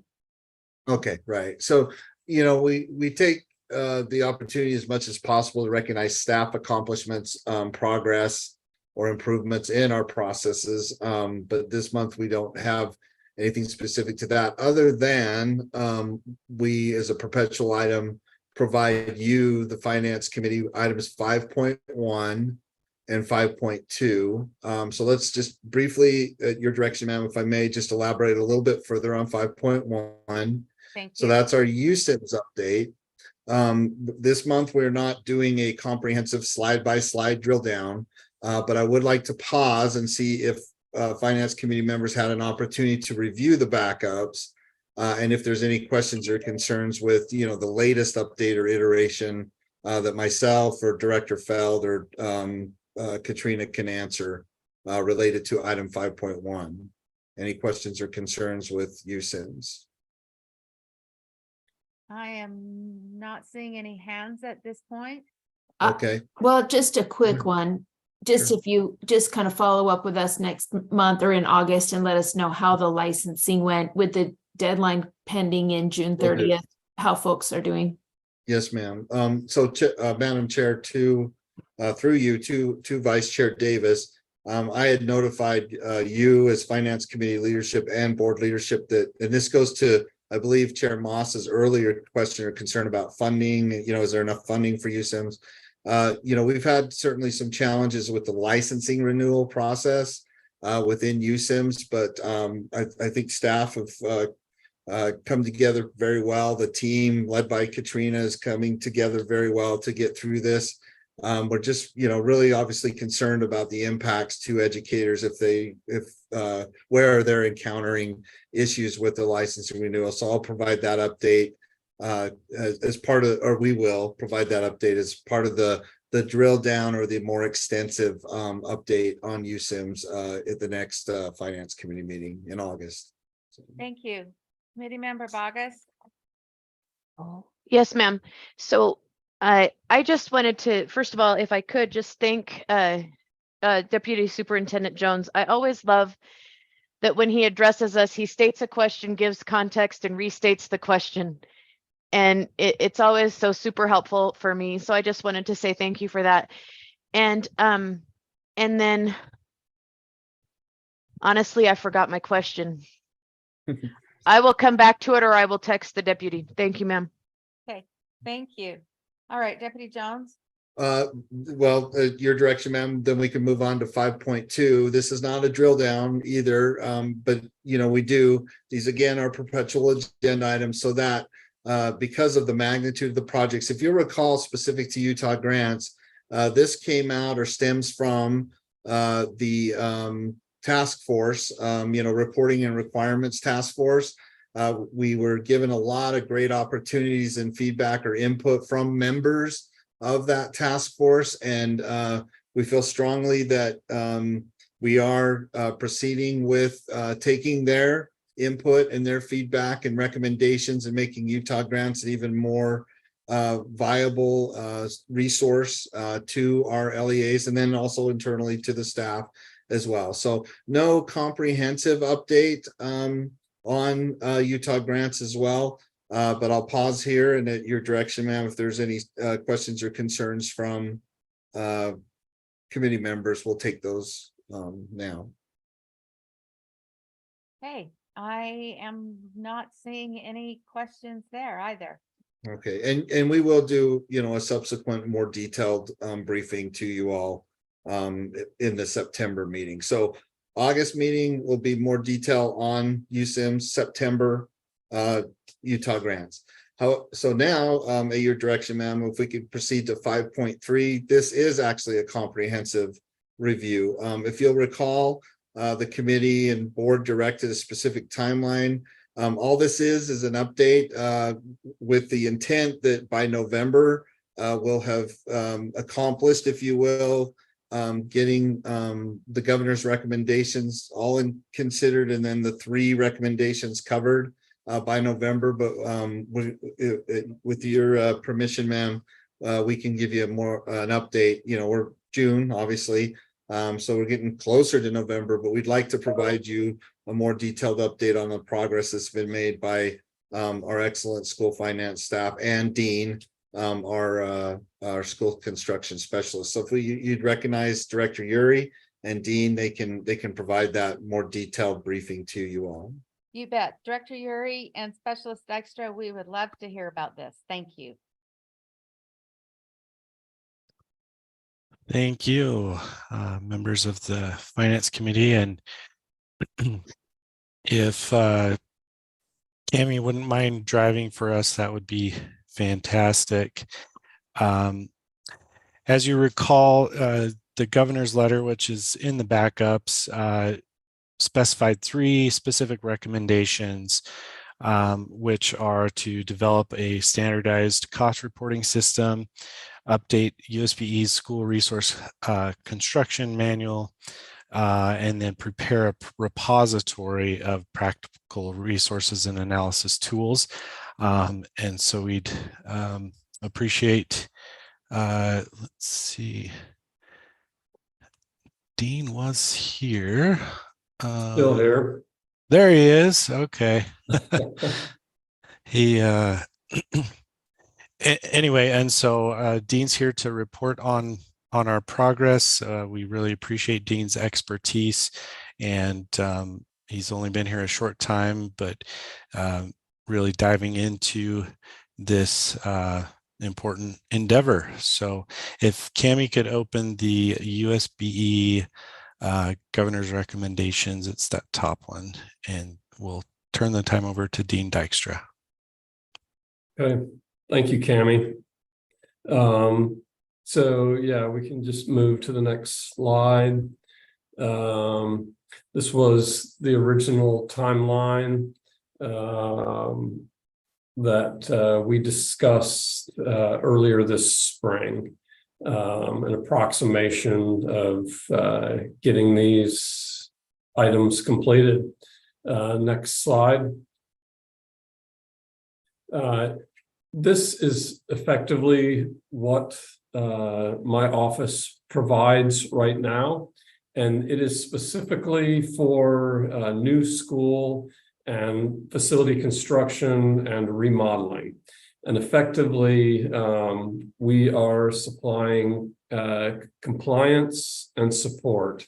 And so this the next 3 slides are a short list of the requirements that any LEA or charter needs to provide to ensure that they are meeting the rule. These are very straightforward. The structural peer reviews required by state law for schools, that they want a secondary review for seismic considerations. All of these are something you'd find requirements for any school construction project. I think there's one more there, Cami. These are once the project commences, the schools or the local municipalities, be that a municipality or a county jurisdiction, depending on where the school is located. These reports will be coming to our office. Final inspections are done by those, as well as the fire marshals reviewing and passing off on the final fire clearance certification. At which point, our office issues a certificate of occupancy, and in certain instances, LEAs have their own building departments where they are allowed to issue their own certificate of occupancies. This is fairly unique to the state of Utah, that this resides within the Board of Education. And this occurred to a previous legislative audit. My understanding and research of this department is that there have been 5 legislative audits. There was one in 1975 that dealt with space allocation. 1998 was school construction inspection. And that is when this position was created at USBE.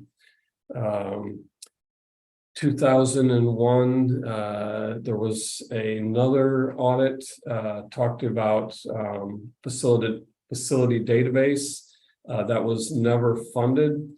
And the reason I bring that up is some of the forthcoming governor's recommendations are where that information would reside. There was a 2008 legislative audit that talked about school construction costs and delivery methods. That is also part of the last update, which was, I believe, April 23rd, 2022. And so that's what we are tasked with. And if I could have the next slide. Dean, if we can pause there, member or Chair Norton, do you have a question? I do. I just have 2 follow-up questions to that last little section. One is when there was the list of the different groups that are kind of involved with the new construction, one of the things I hear a lot about is UDOT, and whether it be a remodel and the safety there with roads, et cetera, but especially in construction of new, like high schools, sometimes middle schools, and sometimes just complexes, you know, getting the proper roads in, getting the proper traffic signals, et cetera, and coordinating those so, you know, that they don't go in 3 months later. What kind of interaction does USBE or, you know, the state DFCM have with UDOT? We are not actively integrated or working with them. That is done at the LEA level. My understanding from the LEAs, as we are working on updating the school resource construction manual, is that they are having difficulty with getting responses from UDOT with respect to those routings. I think part of that is they are mainly concerned if you are on a UDOT pathway. If you are not, and the fact that we require this from all schools means it may not necessarily be applicable to all schools. Right. So they are struggling. If it's not on a state highway that they're maintaining, they are not responding. And even if it is, they are responding late, is my understanding from the LEAs. Okay, so maybe we need to follow up from our end to try to find a way to fix that pathway. The other question I had is based on the governor's list, I'm not seeing anything about a database of existing schools and, you know, year they were built, materials used, major upgrades, etc. Do we have anything like that of our school facilities in the state? We do not, and I will talk about that a little bit later. Okay. But just so, in doing a little bit of research, there was a national school infrastructure report card, and to understand the magnitude of what we're talking about, school facilities represent the second largest sector of public infrastructure spending behind highways. And my understanding from this 21 report is that there is not a comprehensive national data source for K through 12 schools.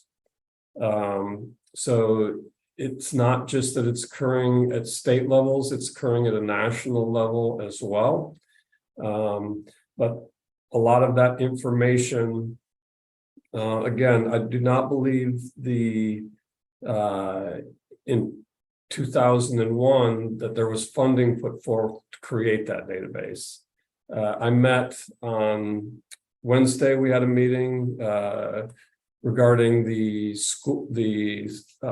unreinforced masonry for seismic for K through 12 schools. I believe the estimate is there's approximately 140 unreinforced masonry schools that need to be addressed. That committee, the Utah Seismic Commission, is working in concert with FEMA, and they will be coming up with a plan. It is only funded through 2024, but they are going to be coming up with a comprehensive plan to review all of those structures, and then another plan to try to figure out how to fund those. So if there was a Utah database, we would, to your point, those are items we would have included within that. Okay, thank you very much. It's interesting that we know more about our bridges than we do about our schools. So maybe that's something else we can work on. Okay, thank you. Yep. And along with that, DFCM is currently contracted with a company called Bureau Veritas, and they are doing a comprehensive facilities condition assessment of all the 3,900 structures that they maintain. So they are in the process of building a database similar to what we're talking about. I have a meeting scheduled. Let me back up a minute. They're spending approximately $3 million to create that with their contract with Bureau Veritas. I believe they're in year 3 of that facilities condition assessment.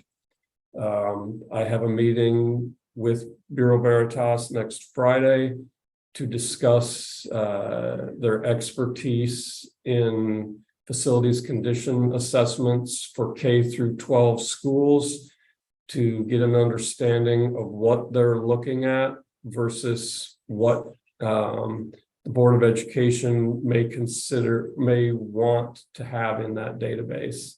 And so I specifically asked them for their school template to see what kind of information they're capturing versus what the board may want within that.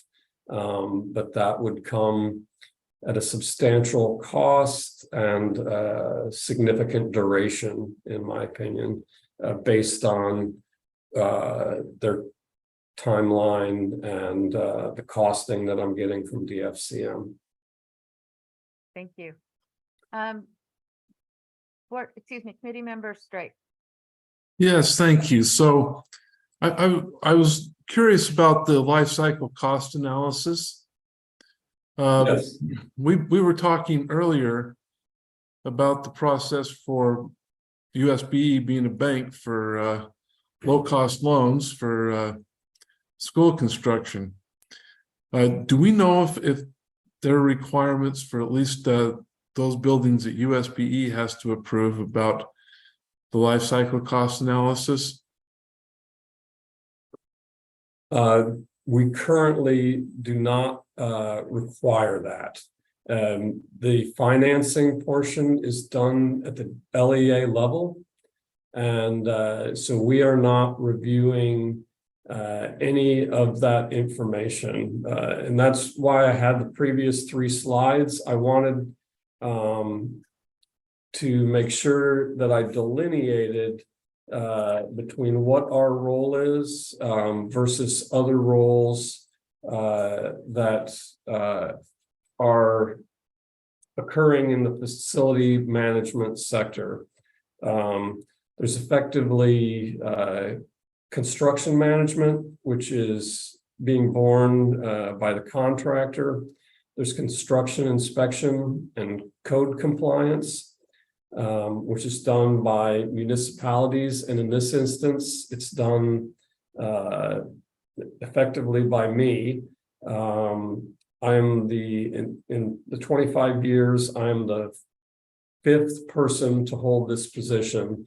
The first person helped write the rule and the school construction resource manual, but effectively this office is doing construction inspection, code compliance, is documentation is all we are doing. We're not actually doing the inspection, but we are following up on the documentation to that.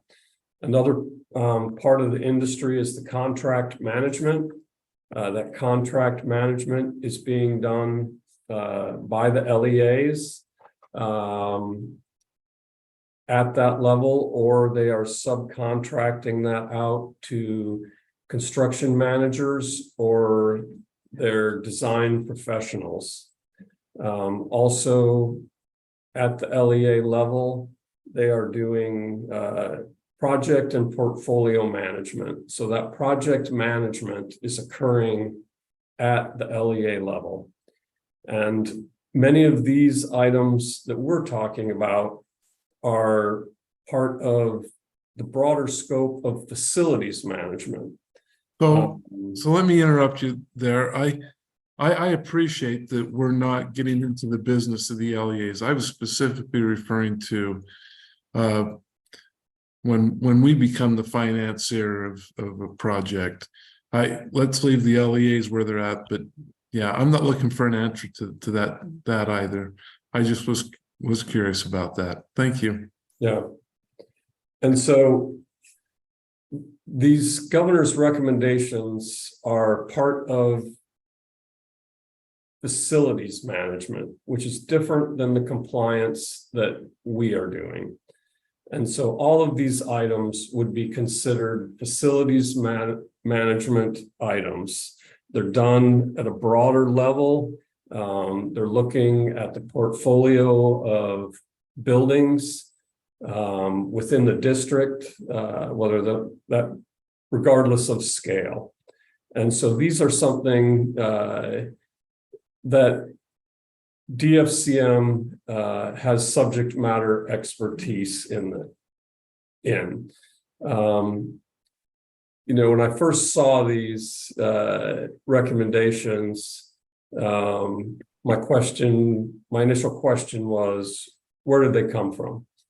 Because it was very obvious to me that wherever they came from is where the solutions lied. And you know, digging into a little bit, understanding that the governor's office worked hand in hand with DFCM, it became apparent that that's where these came from. And I was tasked to work with DFCM, and they have been nothing but helpful, providing me much of the information and resources. I've been working with approximately 12 different people. I've had 4 sit-down meetings with them, worked with Mr. Russell, Director Russell, half a dozen times, in constant contact with them about how they manage these. And my understanding is we are to provide these as tools and resources. And again, to get back to the language, these are, they may use these. We're not dictating that they utilize these anyway in any shape or form. And I think that's, we want to make sure that we're aware of that as we talk about a database. This is where that information would feed back into if they were to utilize it. So the standardized cost reporting, ideally, you operate from a total cost of ownership. In this instance, and in my experience with talking to the districts, they're not doing this. So, and they're not doing multiple items of these. And obviously that's seems to be the fact that these are recommendations. It seems to be that this is a legislative concern.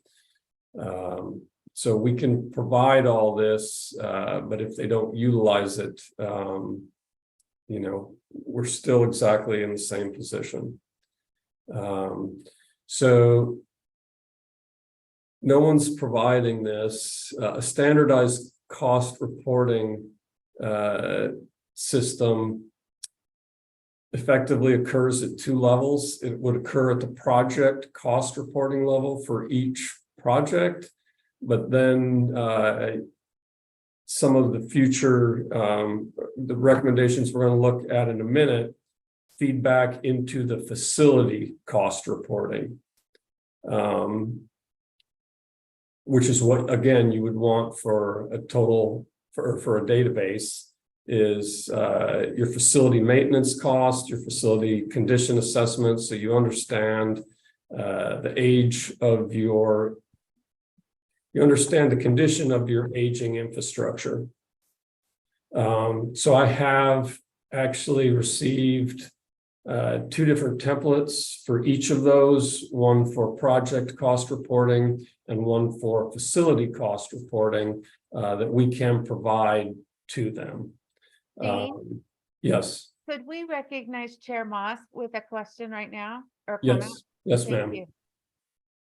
Thank you. And Dean, this goes to one of these, you know, the question is how many districts are using these tools, the analysis, the data. Is any of this fit and made available for public consumption by constituents who have an interest in bringing this to the attention of their districts? I just went through a bond discussion process, and sometimes it's tough to get access to the data that you want to use to have that discussion locally about what does a new building look like and what are the cost function questions. And, is that part of this, or is there any discussion about that, how this might perhaps facilitate those local discussions by making what you do available to locals as they talk to their districts? Well, and again, if it's not mandatory, Sure. then it's not available. And another component of this is the disparate aspects of the LEAs. They all kind of account for this differently. And budget, they all have their own pedagogy of how they manage their finances with regards to project construction and facilities. And so some might include a site plan with a construction project. Some might include demolition of a building. They might include their FF&E, their fixtures, furnishings, and equipment. More than not, those are all separate projects, not necessarily bundled into an overall portfolio where you could discern this project cost reporting, if that makes sense. Yeah, follow up, Chair, just briefly. Yeah. And maybe this is an offline discussion, because I understand the variability, I understand the voluntary, not mandatory element of this, but it strikes me as one thing that the state might do to facilitate that local discussion is perhaps have some way that in whatever fashion, some of this data is available to kind of empower that local discussion.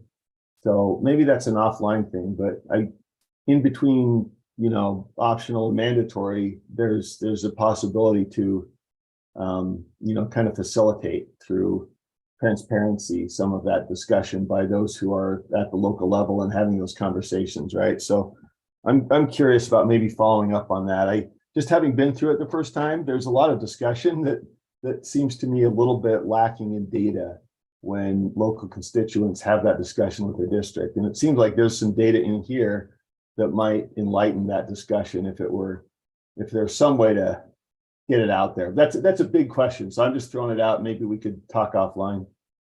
I would agree with that. That is part of the key to moving towards transparency. And again, my previous comment about K through 12 schools being the second largest sector next to highways, there's 100 million square feet of K through 12 facilities space in Utah. So we're literally talking about billions of dollars. And so that, I think that's kind of, I'm inferring that may be where these recommendations are coming from, is the scale of that. Thank you. Yes. So again, if no one has, I also have I'm going to work with Director Uri on the net present value for a life cycle. But again, providing these may not provide the information, Chair Moss, that you were just alluding to. Next slide, please, Cami.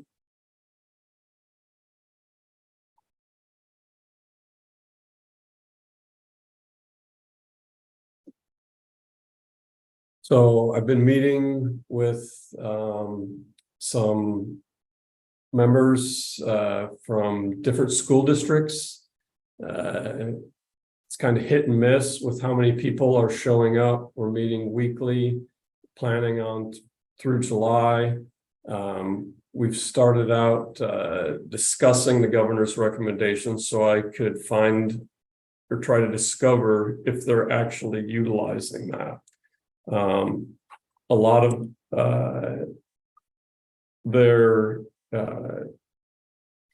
that is basically institutional knowledge that occurs in people's heads.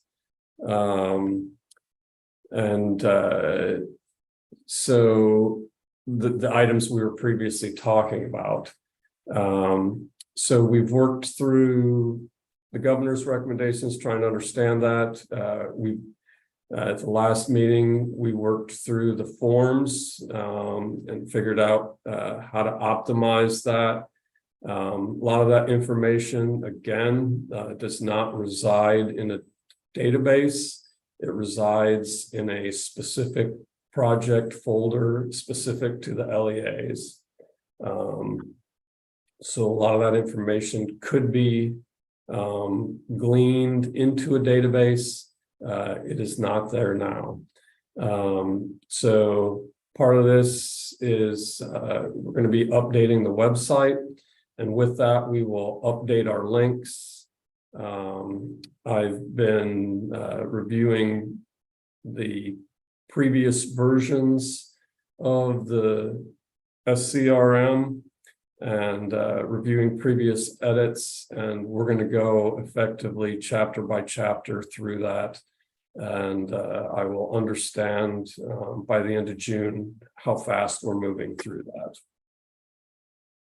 So again, trying to not just optimize the forms, but that school construction resource manual, and that will, and some of these items on this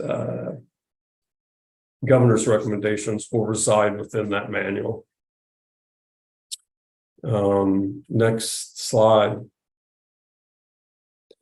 So again, these to me represent facilities management tools from my past experience.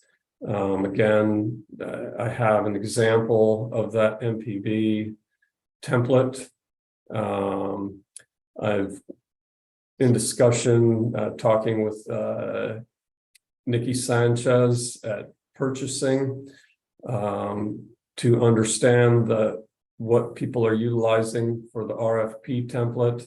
My understanding is they are using different versions of the state template, but they modify it for their own specific, they tailor it to their needs. DFCM has multiple RFP templates as opposed to one, and they are based on the size, scale, complexity, and procurement requirements of the state. So that sounds like one thing, but in the end, it may not be. I have all of DFCM's templates. Rather than reinvent the wheel or create something that is potentially in conflict with DFCM, it would make more sense. It makes more sense to me to utilize what's already in place. That goes with verbatim with almost the rest of these items. Model policies for standards and commissioning. I'm working with Chris Cox at DFCM for those. That is a very simple item. DFCM has a high performance building standard. We can make that available to them. My understanding is most school districts are not performing commissioning on buildings. For anyone, project commissioning is effectively designing, installing, testing, and ensuring that whatever component structure you have, whether that's either heating, air conditioning, fire alarm system, audio visual, that it's functioning per design, which means there would have been an original intent or sequence of operation for your lighting system, your day lighting system. A lot of those are integrated now into AV. So when you turn your AV on, the shades drop, the lights go off, which is a whole nother level of complexity. It's the same thing at a large school where you have, I think Skyline High School is going to have 18 air handlers in their building. They're all going to be pushing and pulling against each other. Commissioning would go in and verify that those are functioning per design. And to me, commissioning, in my experience, you get one chance. It's not just like plugging your TV in and it works. It's making sure that those component structures are functioning per their design, because if you don't do that, your building could be operating inefficiently from an energy usage point for 70 years. So that's the whole purpose of commissioning, is to making sure it's right the day it's put into use. Facility conditions. Dean, Yes. in the interest of time, Yes. maybe we can point board members to the backups, and Dean's done a great Oh, job yeah, of providing some examples of some of these resources that he's put together. Yes. But I just don't mean to wanted get I don't mean to get into the weeds, Sam. Oh, you're okay. But yeah, we really appreciate Dean and the work that he's been doing and continues to do, and wanted to give board members a chance to, address any questions that they'd have at this point on our progress. Vice Chair Davis. Oh, I'm sorry if this question is going to sound like it's from left field. This was a great presentation, and there was only one thing, and I had to step away for a minute, and I was like, wait, did I hear that right? What am I hearing? Did I hear hear you say that FEMA is involved in some way in this and wanted us to do a study, and we're looking for, and then I heard you say, and we're seeking funding to do, I was hoping it was to meet some of the needs from some of our facilities that we always have to bond for, but did I hear any of that right? Or No, that was no bummer. I made reference to a meeting with the Utah Seismic Commission, who is working with FEMA based on a federal study of unreinforced masonry buildings in the state of Utah. That is a separate and distinct item that they will be making recommendations and taking to the legislature probably in 2024 or 2025. Thank you. And the only reason I tied that into is because that's going to be a huge item. They have it.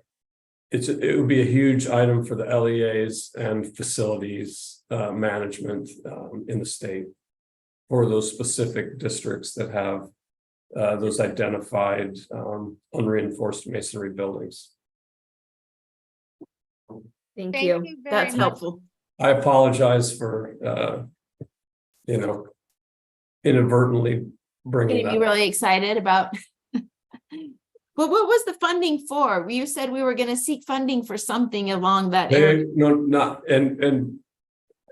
Not we. It is the Seismic Commission with FEMA will be looking for either state or federal funding to mitigate and remediate the unreinforced masonry structures. There are, like I said, approximately 140 schools, but they're are thousands more independent businesses and structures that are of the same ilk. Okay, thank you. Yes, thank you very much. And I was very interested in this report and appreciate it and hope we hear back from you again on a regular basis. This is a big portion of the cost structure for our entity. Okay, it looks like the next item we have, item 3.6, is a request for data and information, and we'll turn the time over to Superintendent Jones and board members. Yes, Madam Chair. I just, Vice Chair Davis has her hand raised. Did she? Okay, just want to make sure. So, Madam Chair, for this one, and for the benefit of the Finance Committee members, it is also a perpetual information item. We don't have any follow-up to this agenda item, but we always pause here and at your direction, Madam Chair, to see if you or any of the Finance Committee members have any additional data that you want us to go find or to get, or any information that you're seeking at this time. So subject to any direction on requests for data and information, we can go to item number 7 at your direction, ma'am. Okay, thank you. I'm not seeing any hands at this point, so we will move on then to item number 7. Chair Norton, Yes, go I'm ahead. so sorry. I raised my hand like I was in class. I apologize. So love it. I would just like to ask Superintendent Jones, can we send these to you offline, or do they need to be done on the public record? Ma'am, you can send them to, or Madam Chair, may I? You bet. Yeah, the board members are welcome to make requests for data and information, because we'll always circle back through board leadership and or Finance Committee leadership to ensure that they're aware of the request, but we'll always follow up with you. So you can do that, ma'am. Yes. Okay, thank you. Then I'll just withhold, Chair Norton. Thank you. Okay, thank you. All right, so agenda item number 7 is an informational item regarding the fiscal year 22 LEA financial audit review and LEA audit letters. Looks like we'll be hearing from Manager John Palmer and Director Yuri. Yes, Chair, if we could recognize John Palmer. You bet, go ahead. Hey, can everyone hear me okay? Yes. All right. So my name's John Palmer, Finance Manager here at USBE. What we're looking at here, so each year, each LEA has an audit, an external audit done. Our team, we go through these audits and we kind of pull out the audit findings. What this letter is we'll actually attach the findings to this letter, send it to the LEA, and it'll, provide some direction and instruction on a kind of a corrective action statement or plan that they'll return to us. So what we try and do is, see what the cause of the audit findings are and, see if there's anything we can do to, help correct those findings and get them taken care of.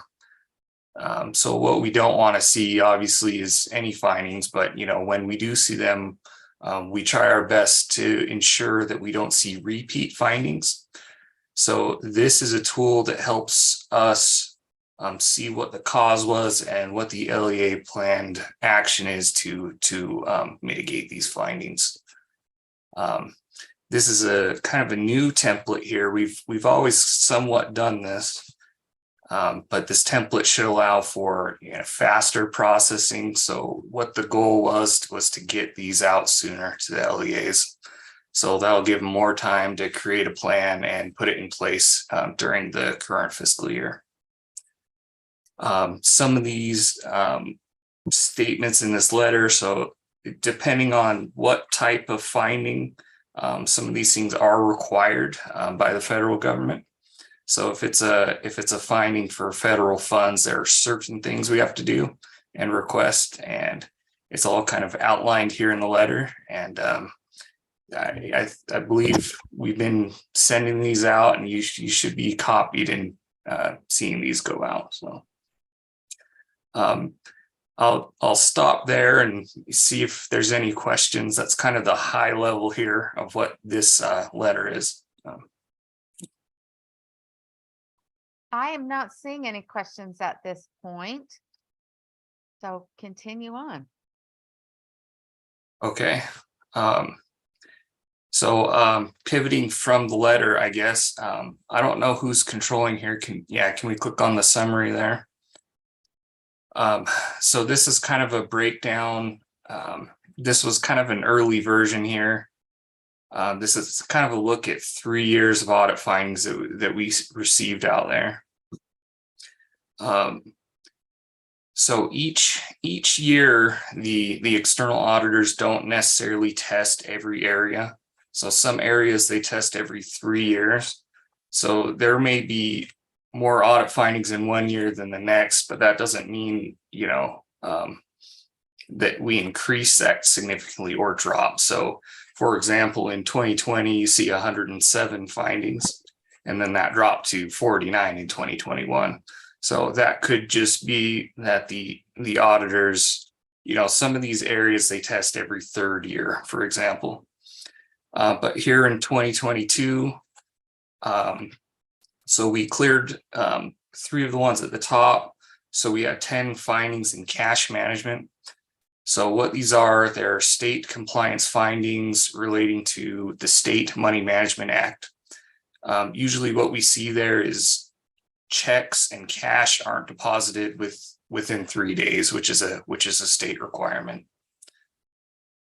So we had 2 findings for Open and Public Meetings Act. So there are state laws that say, you have to post your minutes, and you have to, have open and public meetings, and, have public input. So they look at these things and make sure the LEAs are doing that. So we had 2 findings there. We had 6 in procurement. Procurement's always a tough subject. So that increased a little bit. So that would be, we have the state procurement code and state board rule in procurement. So you have to do competitive solicitations like RFPs, quotes, bids. So there were 6 findings there that something didn't quite happen within that regard. 13 in school fees findings. So the school fees is kind of a newer thing. We're working out some bugs here. So this was really helpful for us to see what we can do to help the LEAs here with school fees. Some of those are regarding the financial reporting and some of the data we get regarding school fees here. 27 budgetary compliance findings. So this would be expenditures at the end of the fiscal year exceeded the approved and adopted budget. So this is a big area. We do trainings on this, but this area, it increased this year. There was a GASB change. So so the LEAs follow the generally accepted accounting principles, and in 2022 there was a big change on how to account and report for leases. So with that change, a lot of the budgets didn't necessarily or accurately reflect the impact of what that would do to their finances. So we did see an increase there, mainly due to that accounting change. So yeah, that's kind of the high level. I think we have a question. Yes. Yeah. I have a question. Okay. As I looked over this, I had flagged those school fees because it looks like that was the area where we had the largest growth year over year. Do you see particular problems with school fees? Is it a variety of different problems? And what kind of actions did you take, or and my brain's kind of fried right now. What were some of the plans that you implemented to try to help these LEAs turn that around? Yeah, that's a really good question. So I think the increase was mainly due to new requirements on the state audit compliance guide. So we added some things for the auditors to look at, which naturally kind of results in more findings at the start. But it's good for us because then we see what's going on and, you know, it helps us fix it. So we did send out these letters that are in the attachment for school fees, and we are awaiting kind of the corrective action plan. But what most of the findings were in the financial reporting. So there was, you know, so in order to capture the school fees information that we need, there are specific accounts required for the LEAs. So they're like revenue and expense and even contra revenue accounts, which is kind of a tricky subject. So that's what most of the findings were. I suspect when we receive the responses back, you know, we'll see what they say, but you know, it's usually, you know, we weren't aware of these contra revenue accounts, and we will start to implement that in our financial reporting. And that's something that we on our staff here can ensure that they're doing. So we'll take a look at that.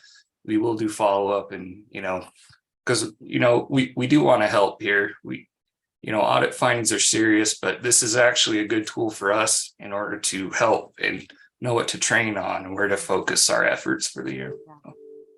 Education, that's what we're all about. Deputy Superintendent Jones. Thank you, Madam Chair. If I could just emphasize for the good of the group a couple of key points that John made. So when we say audit findings, these are audit findings of external auditors, not internal audit or you know, OLAG or the Office of the State Auditor. These are auditors that are hired by the LEAs per code or per law to do external audits of their, or perform audits on their financial statements. The other piece I want to emphasize too is the reason why this is important and why we put this in front of as an information item in front of the Finance Committee every year is to ensure, first of all, that you know that we're following up on the results of the external audits, that we're notifying, as John really articulated very well. But if there is continued non-compliance, or for instance, they don't reply with their corrective action plan within that 45-day time frame that we give them 45 days from the date of the letter to provide us their corrective action plan, then action will be taken. The extent of that, or, you know, is subject pretty much to whatever they're still non-compliant in, and or, you know, if they don't provide us a corrective action plan. But what we want to ensure is first and foremost that this is a process, and it's a process that we feel is supportive of the LEAs in the sense of what John identified as well. It provides us an opportunity to do better in support of our LEAs, to train better, but at the same time to balance that support with compliance, right? To ensure that we have done everything as diligently and meticulously as possible, but that if the time does come that when we take action, that you, at least as the committee body or the Finance Committee, have had situational awareness on, you know, this process, right? The notification has been given, but that there might be subsequent actions that staff must take in order to, you know, comply with the applicable code or rules. So I just appreciate the opportunity, ma'am, to just emphasize those two key takeaways here. Thank you. Thank you. Appreciate that. Vice Chair Davis.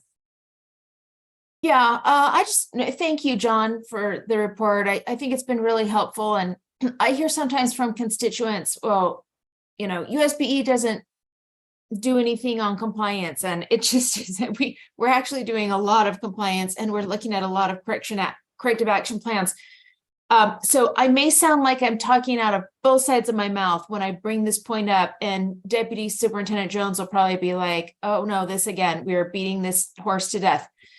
But I just want to take a moment to talk about the contra revenue plans, or the contra revenue accounts, because this has been kind of a long thing with the contra revenue accounts. And, you know, when we started way back with school fees, we had a couple of LEAs saying, look, we can show compliance not using contra revenue accounts. And then former Chair Huntsman said, well, they don't speak for everyone. I need to hear from the whole group. And so then the USBA or UASBO representatives wrote a letter representing everyone saying, the contra revenue accounts aren't necessary, but then there was an argument saying they are to meet needs of GASB. Anyway, then we've been told that once USIMS is in place, that the contra revenue accounts may not need, accounting procedures may not need to be used. Am I understanding that right? I'm just a little concerned if we say we're going to uptick on the audits of the contra revenue accounts, but yet I thought we were kind of moving toward pulling back on that requirement when we get USIMS. Am I off base somewhere? Am I thinking for either Mr. Palmer or Mr. Jones, Deputy Jones? Ma'am, can I, Madam please. Chair? Okay, I do want to turn it back over to John for even more details to answer this question. One thing I do want to point out is these audits are from fiscal year 22. So we're in fiscal year 23 now. So there have been some advancements along the lines that Vice Chair Davis of the Finance Committee just described. So at this point, let's go back to John and he'll develop that a little bit further. But again, this is part of the equation though that happens here, or the order of operations. This is a prior year, right? And so a lot of the things that Vice Chair Davis brought up are being implemented, are being brought in. So subsequent audit years, or in the year 23, 24, you'll see some changes there. But let's, if we may, Madam Chair, let's go to John to elaborate on that further. So I appreciate the question. Thank you. Okay, yeah, and I think it's a great question, and I think you're spot on. Deputy Superintendent Jones, you're correct. So these are FY22 findings. There have already been changes made that we probably won't see in FY23. A lot of these findings that you see here, the 13, we actually put notes in some of the letters that say we've eliminated the requirement, so that there was what was called a certificate of compliance in school fees reporting. So that's no longer required. So any audit findings applicable to that, we wouldn't really need to follow up with. The contra revenues. So my understanding, and I'm just, I'm fairly new to this. My understanding, there was a school fees work group that put those in place. I think it takes a couple of years. We're starting to see the effects. We've heard feedback. And I do know it's on the table for discussion, certainly. And that's what this process really helps us with. So when we go out and say, we can meet compliance for school fees reporting without the use of contra revenue accounts, and we absolutely want to do that. I do know it's on the table. It's something I can take to the work group. I don't know if the school fees work group is still going on, but yeah, it's absolutely something we are looking at. So, and as far as the increased audits, they're not specifically for contra revenues. There's a whole section for school fees, and this was one element of that. But yeah, it's a very good point, and it's something we are researching now. So, Thank you. May I follow up, Madam Chair? Yes. Yeah, just as a follow-up, just in what Mr. Palmer meant by we won't see these again, is he means the results of the findings. We anticipate that there will be less findings in the out years related to what you're seeing here, because it was an FY22 external audit, and because we have implemented in our systems with USIMS will do it. I think what he was trying to say was we won't see these kinds of findings in the future. I mean, or we'll see much less, right? I mean, there could still be some errors out there too. But I think that was Vice Chair Davis's overall question, is she thought that we were making progress with USIMS and things, and we are. We still really need to his point, absolutely once and for all clarify whether or not we are going to continue to require contra revenue bookings or not. That's, we did a lot of good changes to the school fees rule, getting rid of the compliance piece, or the compliance report piece to it. The board did that. That will make a difference in subsequent audits along the lines of what Mr. Palmer described. We anticipate that there will be less adverse findings from future external audits in the out year. We call it the out years, fiscal year 23, 24, 25. We think we're doing pretty well getting that balance between compliance and support along the lines of the rulemaking authority that you are. So I hope that helps elaborate a little bit further on what Mr. Palmer was saying, in the hopes of answering Vice Chair Davis's questions and concerns.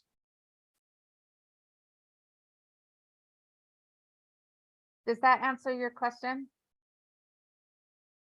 Yes, I just like to follow up. Okay. When we say we need to make a decision if we're going to continue requiring contra revenue accounting, I understood that it was on its way out. Is there nothing formally that says that? Did we ever make that decision? And if not, who is making the decision? Is it this committee? Is it someone else? Is it a school fees team?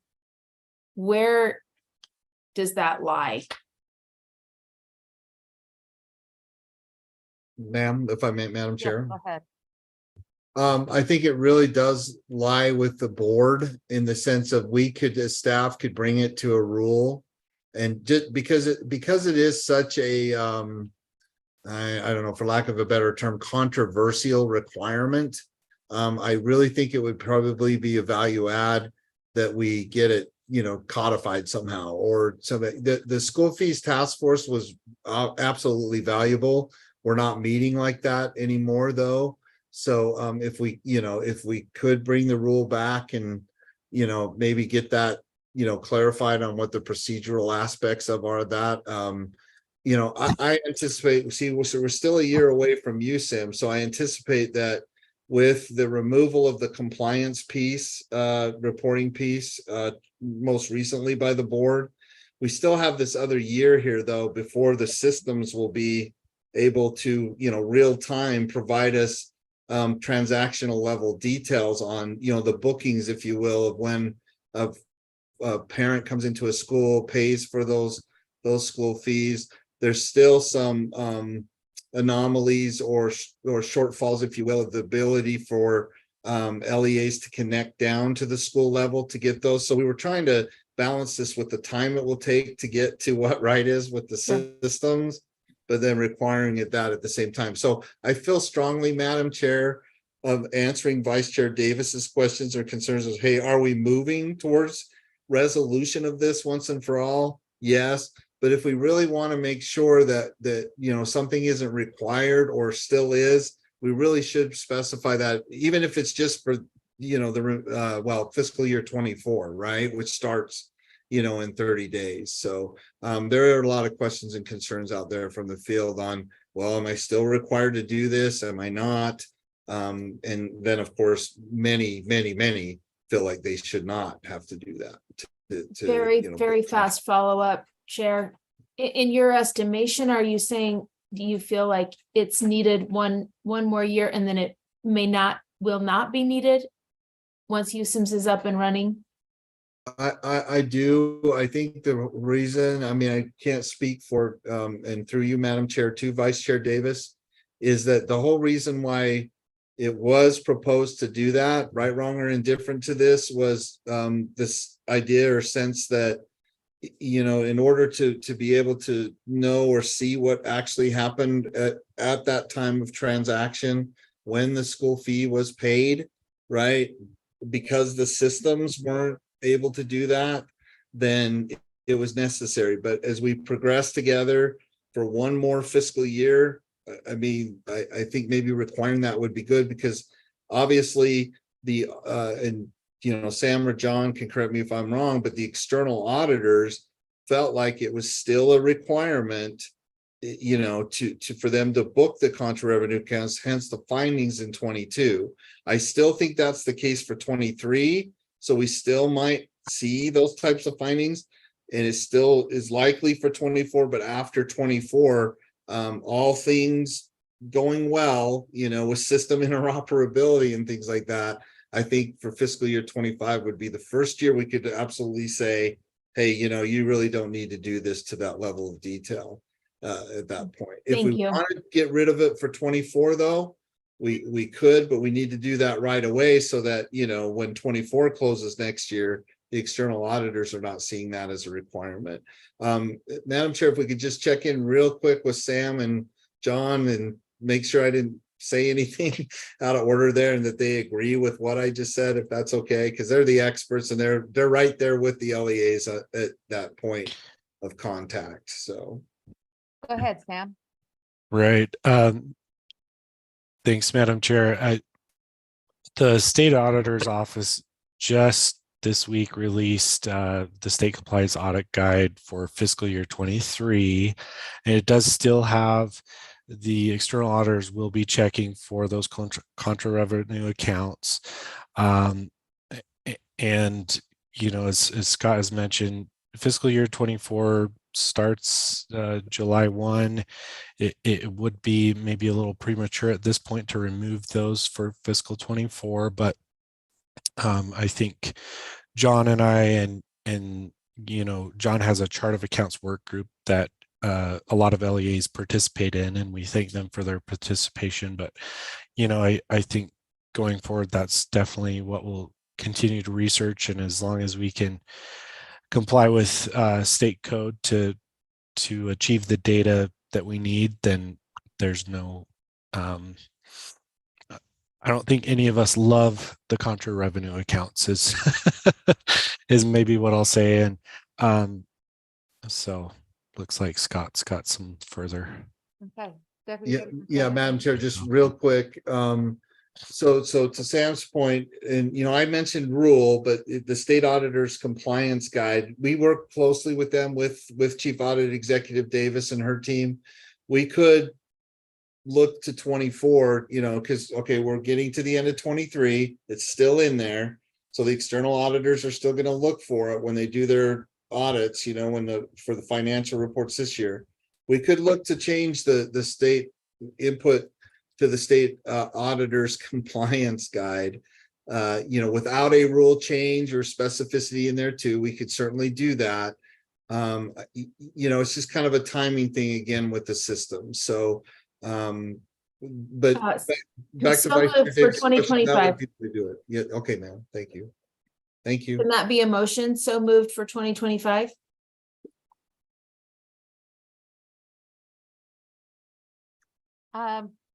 State your motion.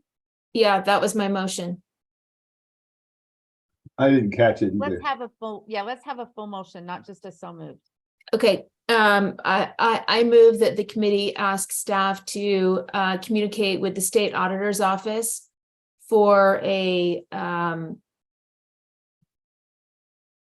Scott, you might have to help me, removal or consideration of the removal of the requirement for external auditors to evaluate use of a contra revenue account for school fees transactional tracking. Beginning 2025 is the recommended year, if I'm hearing right. Beginning fiscal year. Yep. Yes, ma'am. Fiscal year 2025. Thank you. And you're gonna have to say that a little bit slower. I went as fast as I could, but I hope I can say it again. Okay, let me see where we are. Yeah, the finance committee directs staff. Are you ready, Cami? yeah. Okay, the finance committee, this is What a I've got- staff. What I've yeah. got so far. Okay, the committee directs staff to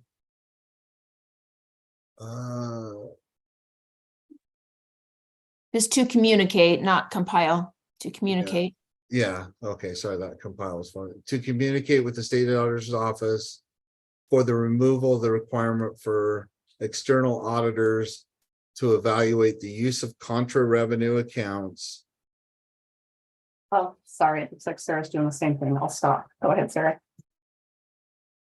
To evaluate the use of contra revenue accounts for school fee compliance. Effective state fiscal year 2025 or state fiscal year 25. And did you want me to repeat that one, Chair? That'd be Norton? great. Okay, I move the Finance Committee direct staff to communicate with the State Auditor's Office for the removal of the requirements for external auditors to evaluate the use of contra revenue accounts for school fee compliance effective state fiscal year 2025. All right. Committee members, you've got the motion there before you. And Chair Moss, go ahead. I'll just say I support. We had a pretty in-depth discussion. I remember a year and a half, 2 years ago about this, and we dug deep into the NASB regs and looked at option A, B, or C, or B with C or C with A. And I'm glad to hear that it won't be needed because I know it was a tricky technical analysis. So I support asking them to dial it back once it's not needed. Excellent. All right, committee members, go ahead and please vote.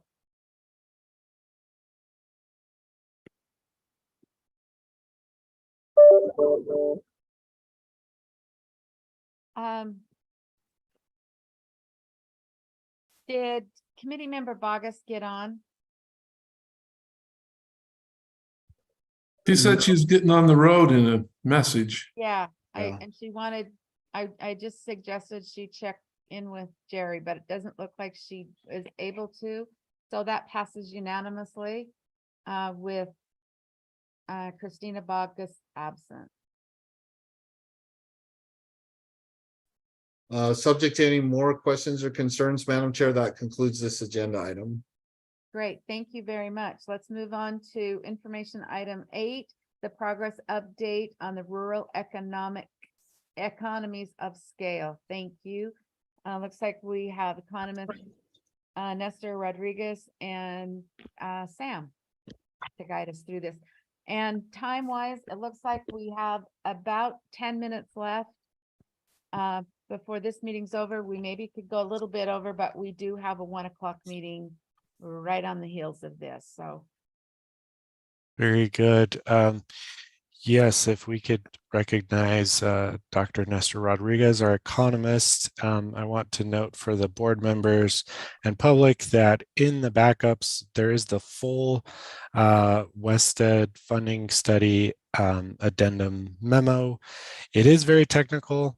And so Nestor has done a great job summarizing it a little bit, and that's what we'll cover today in the more of the PowerPoint presentation. But we'll go ahead and turn the time I'm over to very Nestor. excited about this. Seriously. Okay. Yeah. Good afternoon, board members, Finance Committee. Sam, am I controlling PowerPoint or is Cami? If you would like to share, I can allow that, if that would be fine. Okay, I could do it from my end. Okay. Hold on. We keep switching from Teams to Zoom to Teams, so I have to like reorientate myself all the time. Let's see, do you see a PowerPoint? Is that okay? We do see it. Yep. Okay, yeah, so my screen just goes. Let's see if I could do slideshow so you could see it fully. Okay, do you see it now? It should be the full screen.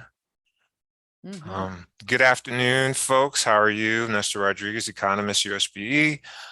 This was an extensive, it's kind of an extensive study of rural economies of scale with regard to schools, education, etc.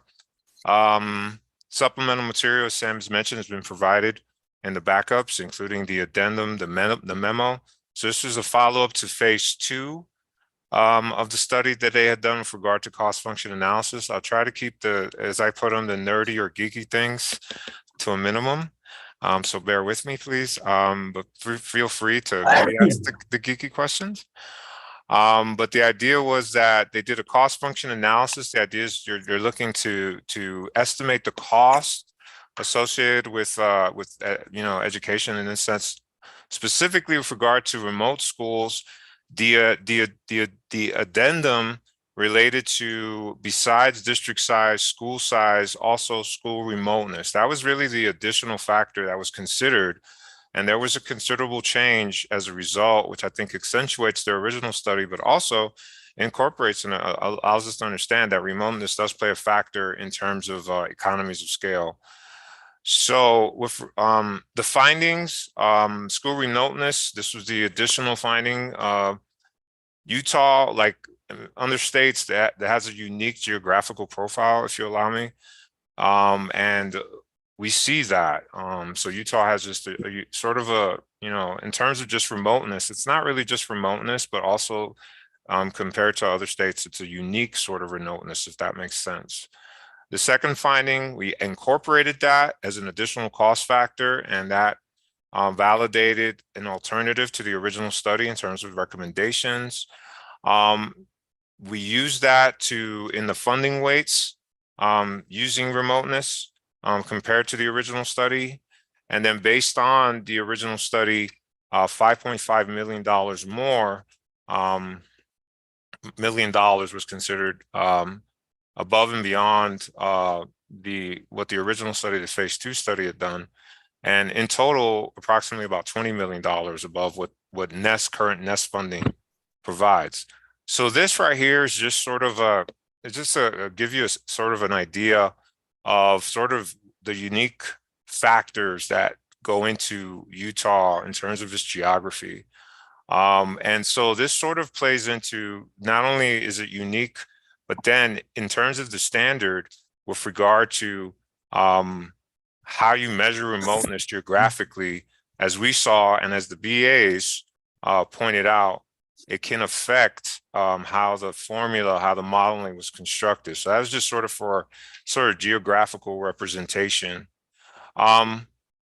So the idea was considering remoteness.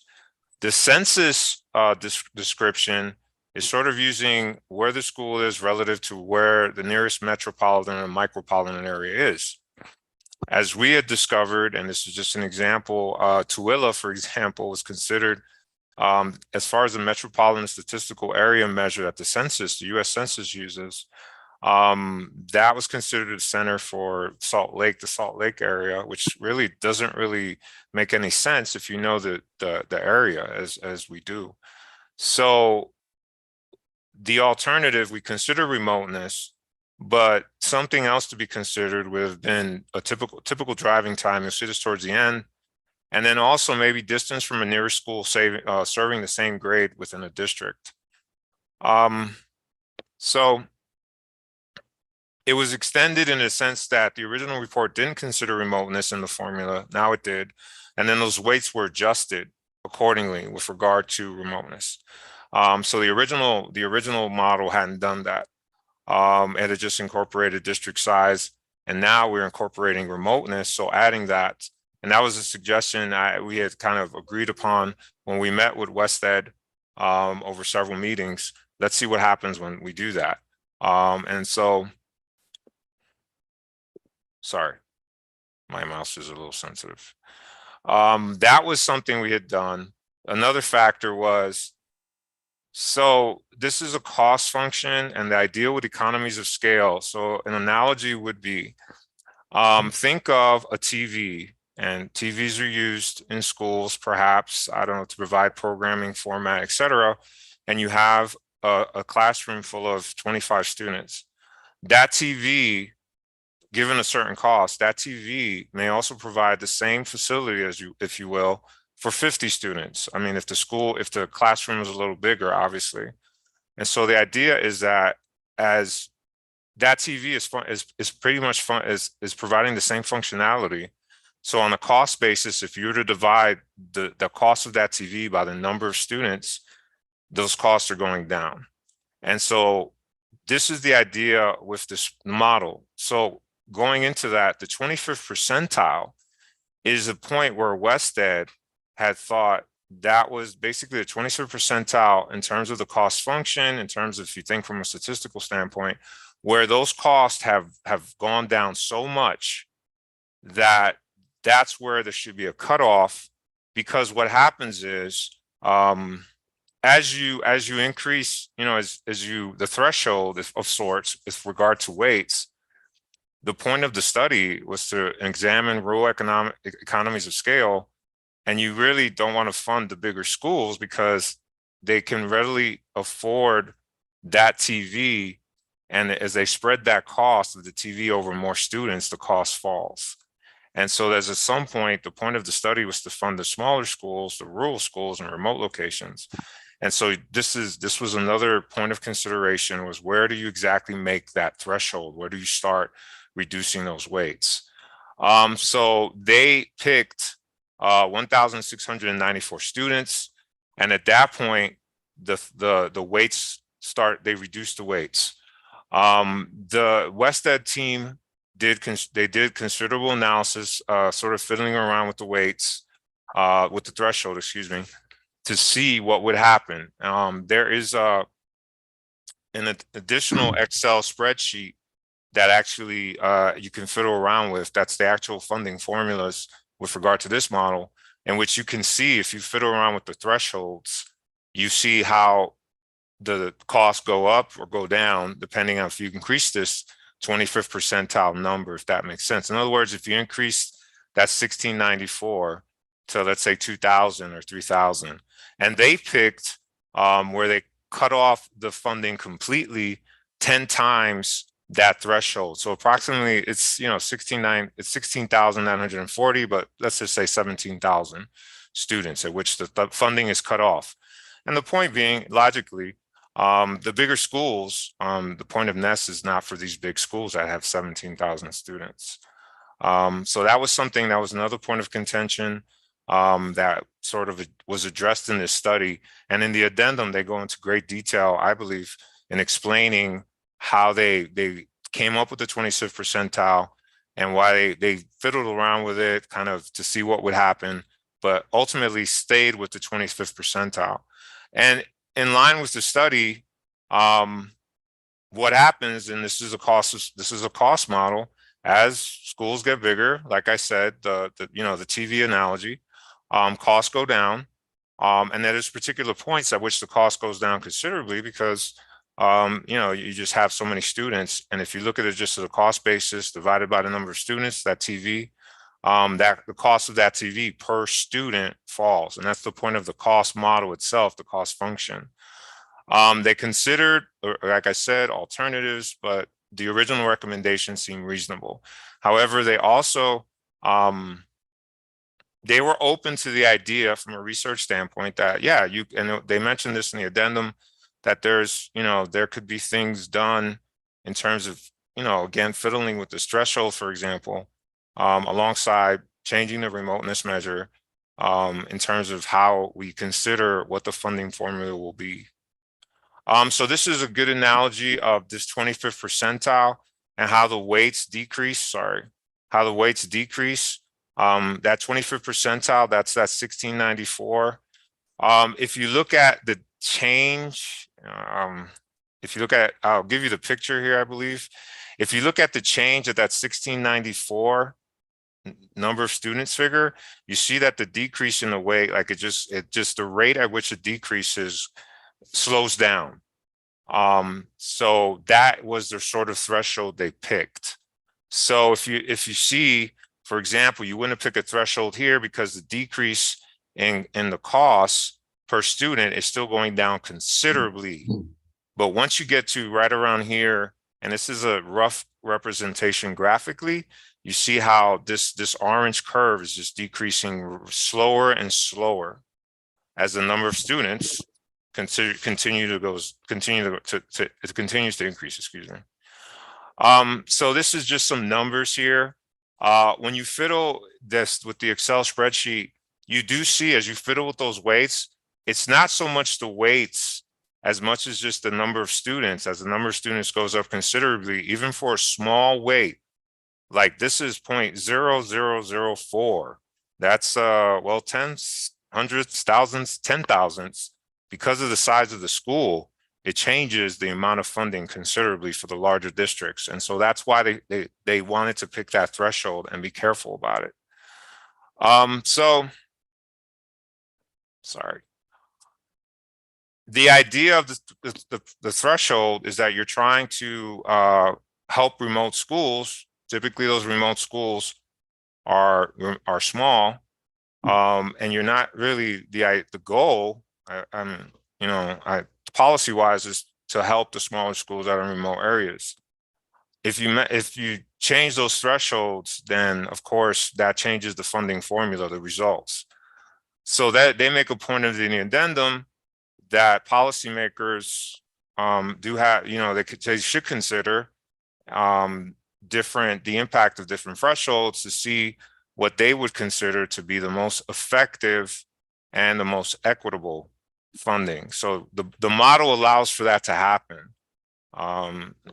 So in that sense, it's flexible, but that would be the policymakers to go ahead and maybe make some decisions there. And then if you look at this was the results of all three studies. So the blue was, or I'm sorry, it's sort of in the reverse order. The NEST weight was the original NEST funding formula result. These are all the school districts. The blue is the phase 2, and then the orange is the new study with remoteness incorporated. Of note is that the orange, for the most part, supersedes the other two curves, not always. Also, and this is in commentary with WestEd, they feel if the NEST study, the NEST funding formula actually did a very good job in its original state. And we've been we're working with BAs. There's a lore with NEST, but just getting familiarity, because from the outside looking in, if you will, with WestEd, because they are in California, they were impressed that for the most part, the NEST funding, sort of the NEST formula jives, if you will, with the model that's sort of the standard used in these studies. So the result was, this is finding 4, above and beyond phase 2, this provided $5.5 million more. Both studies, the phase 2 and this study that incorporated remoteness, provides more funding than the current NEST program right now, as it stands for fiscal year 21-22. And so you see this in terms of milling, just a graph, tabular result. Sorry. The policy implications are school remoteness should be incorporated. The result of the addendum to the phase 2 study, remoteness is a factor. However, how you incorporate remoteness, this is something that they mention they talk about in the addendum as the crow flies. One of the BAs mentioned, well, why not as the semi drives? Like, why don't we think about maybe something like driving distance, as opposed to what they were thinking, which was the census remote measure, which, as I mentioned with the Tooele Salt Lake example, really isn't indicative of remoteness, let's say in Utah. They are, how is the school isolated relative to the district? In other words, we went to visit several school districts, and urban centers, these metro micropolitan areas, maybe instead of looking at it via the center measure, we look at it via, there may be an urban center which is relative to the district and to the county big, but in the census scheme of things may not be so big, if that makes sense. And then, sorry, this as the crow flies measure, there's still, I sort of push back with WestEd a little bit on this, because the VAs have this idea that school size matters. The model works at the district level, and besides the remote measure, which I think can be expanded upon, also maybe we can consider the school. There's this sort of, I'm here, I'm sorry, I'm gonna get a little, sorry Sam, I'm gonna get a little corny here. This is my Tintech hat. I went to Tintech. We went to Tintech district, and it was great. And we spoke to the BA there and the superintendent, and he talked about how they had IT personnel, and the schools were working with this one person who sort of meandered around the different schools in the district. And this model doesn't really take that into account.